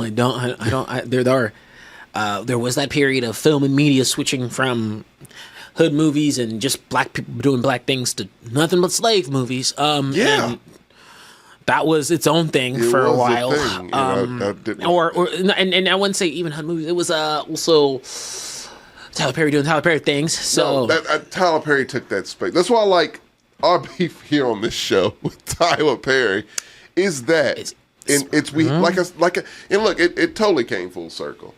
I told you, like, we had a space then. Like, it was reserved for us. And I feel like that space shrunk naturally. And I think whatever little bit was left, motherfuckers like Tyler Perry took it. And that's the problem with me. We had a little space, and in that little space, we need to be dishing out quality. Just nothing but quality. And that might help that space grow a little bit more. But we didn't. We went a fucking decade with Tyler Perry just setting us back fucking a decade, 2 decades. Diary of a Mad Black Woman was the name and title of the thing shot, right? Yeah. And the worst part is I don't dislike that movie. I don't dislike the Diary of a Mad Black Woman. That's actually the one I don't dislike. It's actually the one that's okay. Yeah. That and Daddy's Little Girls. Or Daddy's Girls, excuse me. But it's just not even on me. It's just, I think about it sometimes. I think about it and I ponder on it where I'm like, yeah, I love Abbott Elementary. I think it's fantastic. It's amazing. It's my example right now. It's all we got. It's and yes, there's Blackish in the back. I get it. Blackish is gone. That shit. Grownish. Grownish is gone too. All the issues are gone. Mixed-ish. That was what they tried that. They tried that. But Abbott Elementary, which is done really well. That's really well done. Yeah. And I think it's right that camp of just what it feels afloat, it feels like to be back to uniform. It does. But my thing is like, Abbott Elementary is great, but if we were in that time, we would have had Abbott Elementary and probably 4 or 5 other shows actively running. But at the very least. But I also think again, I always want to take again. Mm-hmm. Go to a little bit of stuff. I also think the space of which, and it's just a broader theme of excellence because we're all about allyship here too. Yeah. I think there's just this, like I said, this weird mix where I'm happy to see prevalence in other areas, like the increase of K-dramas and Korean media. I love that. It's awesome. That a lot, yeah. Because and anime and all of these pantheons to see more Asian APAC region centric media. It's awesome to see. I still think Latinx is in Hispanic media does not get the prevalence nearly as much nowadays either. But there's options. Yeah, there's more Spanish forms of media. There are some shows that have come out with Hispanic leads. And so what was it? Superstore had a Hispanic lead. America Ferrera. And then there's also the Virgin, Jane the Virgin, yeah. Right? And there's a couple of shows that are that play off that. Yeah. And then I will put an asterisk towards Southern, Southeast Asian media, which is Indian media, like Bollywood, things of that nature. Yeah. That's Bollywood movies are dope. Have a recommendation for you. Bollywood movies are dope. Yeah. Super dope. There's a lot of Bollywood and Indian adjacent media. I don't think it thrives in television shows, but in movies there's a bunch. Yeah. And Netflix does a good job of promoting them. They do really well with that shit, so, man. I want to give a shout out there. Even cross some, like, Extraction, the original Extraction was a cross of Indian and American, like, filmmaking. Like, they just did a mix, and that shit was, it's a great movie. It's a great movie. Like, yeah. But somehow in the way, black media has just been an interesting... Yeah. This Fool, shout out to... If you've not seen This Fool, I think it only had, like, a couple seasons. That shit's hilarious, and I highly recommend it. Beef was great. Beef was phenomenal. It was great, yeah. So I think the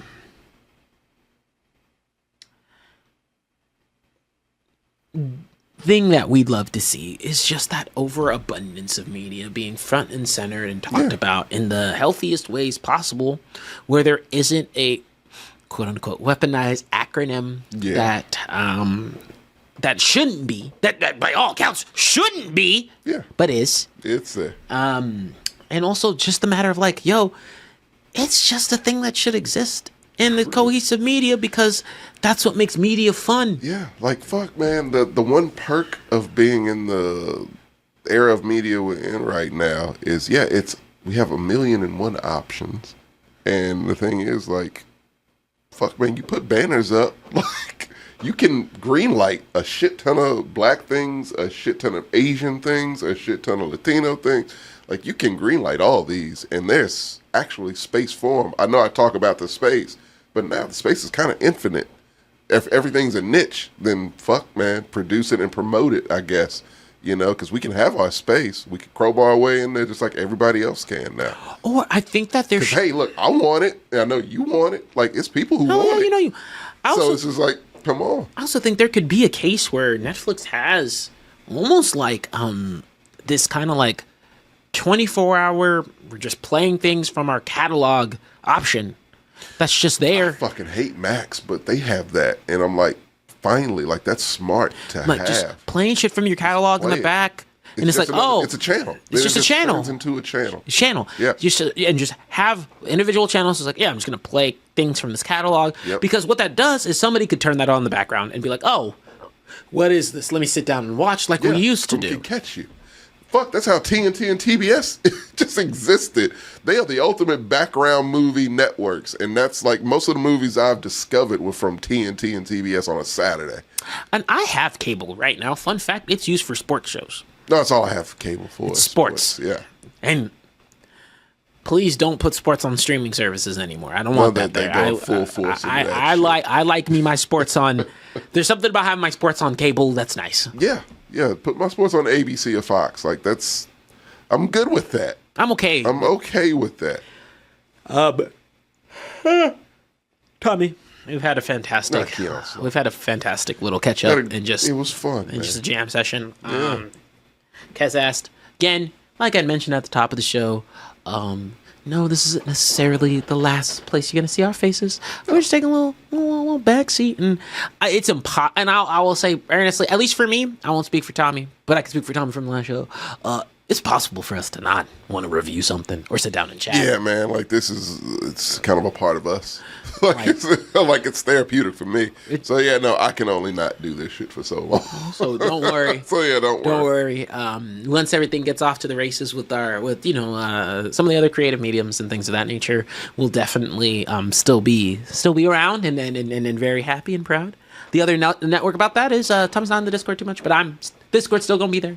I'm going to switch up a couple things, naming wise, but Discord's still going to be there, and we're going to use that as an opportunity to kind of promote platforms and things of that nature. Yeah. But no, we'll still be around. Also, we're also just friends. So, fun fact: I'll see these niggas anyway, and I see them all the time during sports season. That is not changing. As long as they're in Austin, we'll hang out. Hence why I think it's important, and I have to be intentional about that. But I do want to end off on the one last thing. I know it's late, but I do want to end off on just one quick last thing.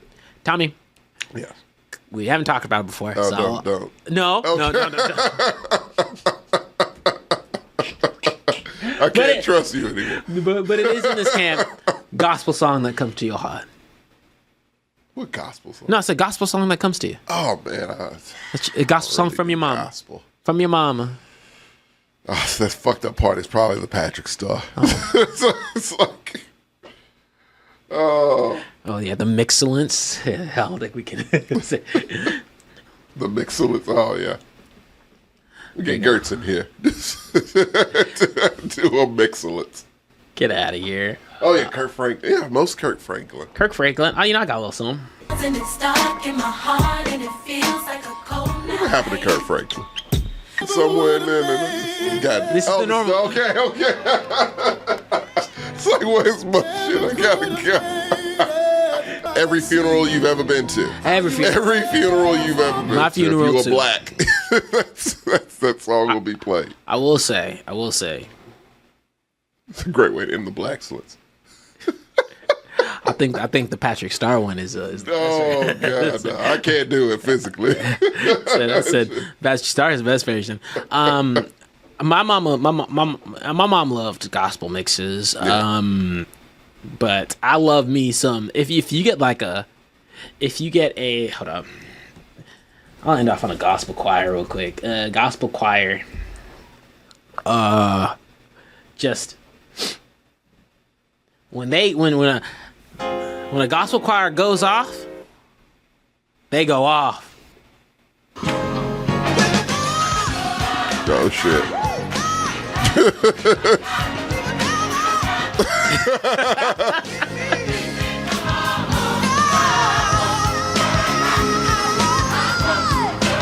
Any one of those people right there that you see could have an album. Solo album. Yeah.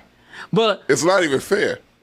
Like, I don't know what competition like a black choir would go to where there would be like, I'll say like a white choir and they black people take this shit seriously.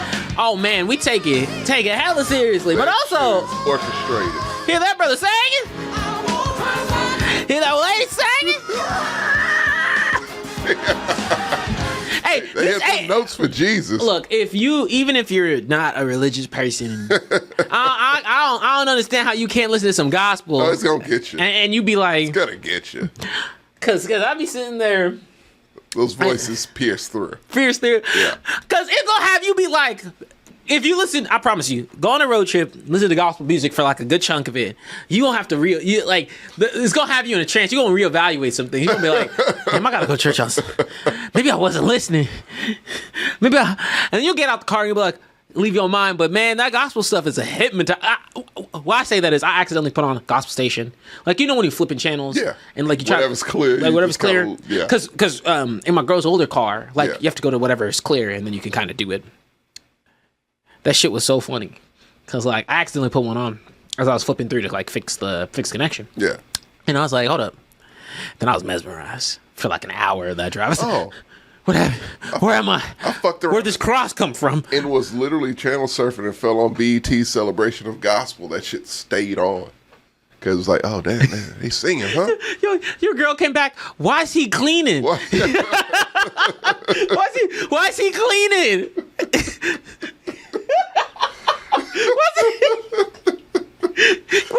What's it's serious, man. In a suit. Yeah, he's clean. It's 4 a.m. Because hey, look, if you don't get that, I would tell you what. My mama would get up. She'd get up 4 a.m., 5 a.m. and be cleaning, and then as soon as 7 hit, she playing music throughout the house. Yeah, that's how weekends go. She don't care if you asleep. No, you waking up to that shit. You training yourself to sleep through it. You try. But you gotta go to church because you're forced to go. Oh, that's there ain't no tired like getting the up to go to church. It was the worst. I don't know. It was nothing to look forward to. It's just like, damn, it's Sunday. I gotta get up. Like you a kid, you staying up late thinking you doing something, but knowing good and well you have to go up and go to church next morning. Cause like, look, I'll tell you what. The real weekend. It took the wind out of the sails of the weekend. Is what. The real weekend as a kid. Yeah. The real weekend of a kid. The real weekend as a kid was a Friday. Friday was a weekend day. I mean, Saturday was the shit, but like Saturday was the shit. But you knew Sunday was gonna suck. Because Friday you could stay up late, and you knew that you could wake up late on Saturday. Well, I could stay up late on, but it was a setup. Like they let you. My parents let me stay up late, knowing good and goddamn well they were gonna wake my ass up to go to church. My parents, my mom would let me stay up too. Yeah, but relentlessly. It would always be the warning. You got to get up and go to church tomorrow, right? Yep. And you'd be like, yeah. Because once you really weren't prepared. Because you weren't prepared. You weren't really prepared. And I'm telling you, church, listen to me. Hear me out here. Noon. Perfect time. Yeah. I'll be noon, keep it to 2 hours. Yep. Noon, keep it 2 hours. Because that makes sure that that makes sure I'm up. I'm actually alive. It's the best I was gonna do. Best I can do. It's the best I can do. I had 9 a.m. Really? For a while. Because they changed up service times. So I had 9 a.m. Then it moved to like 3, which was too late. Yeah.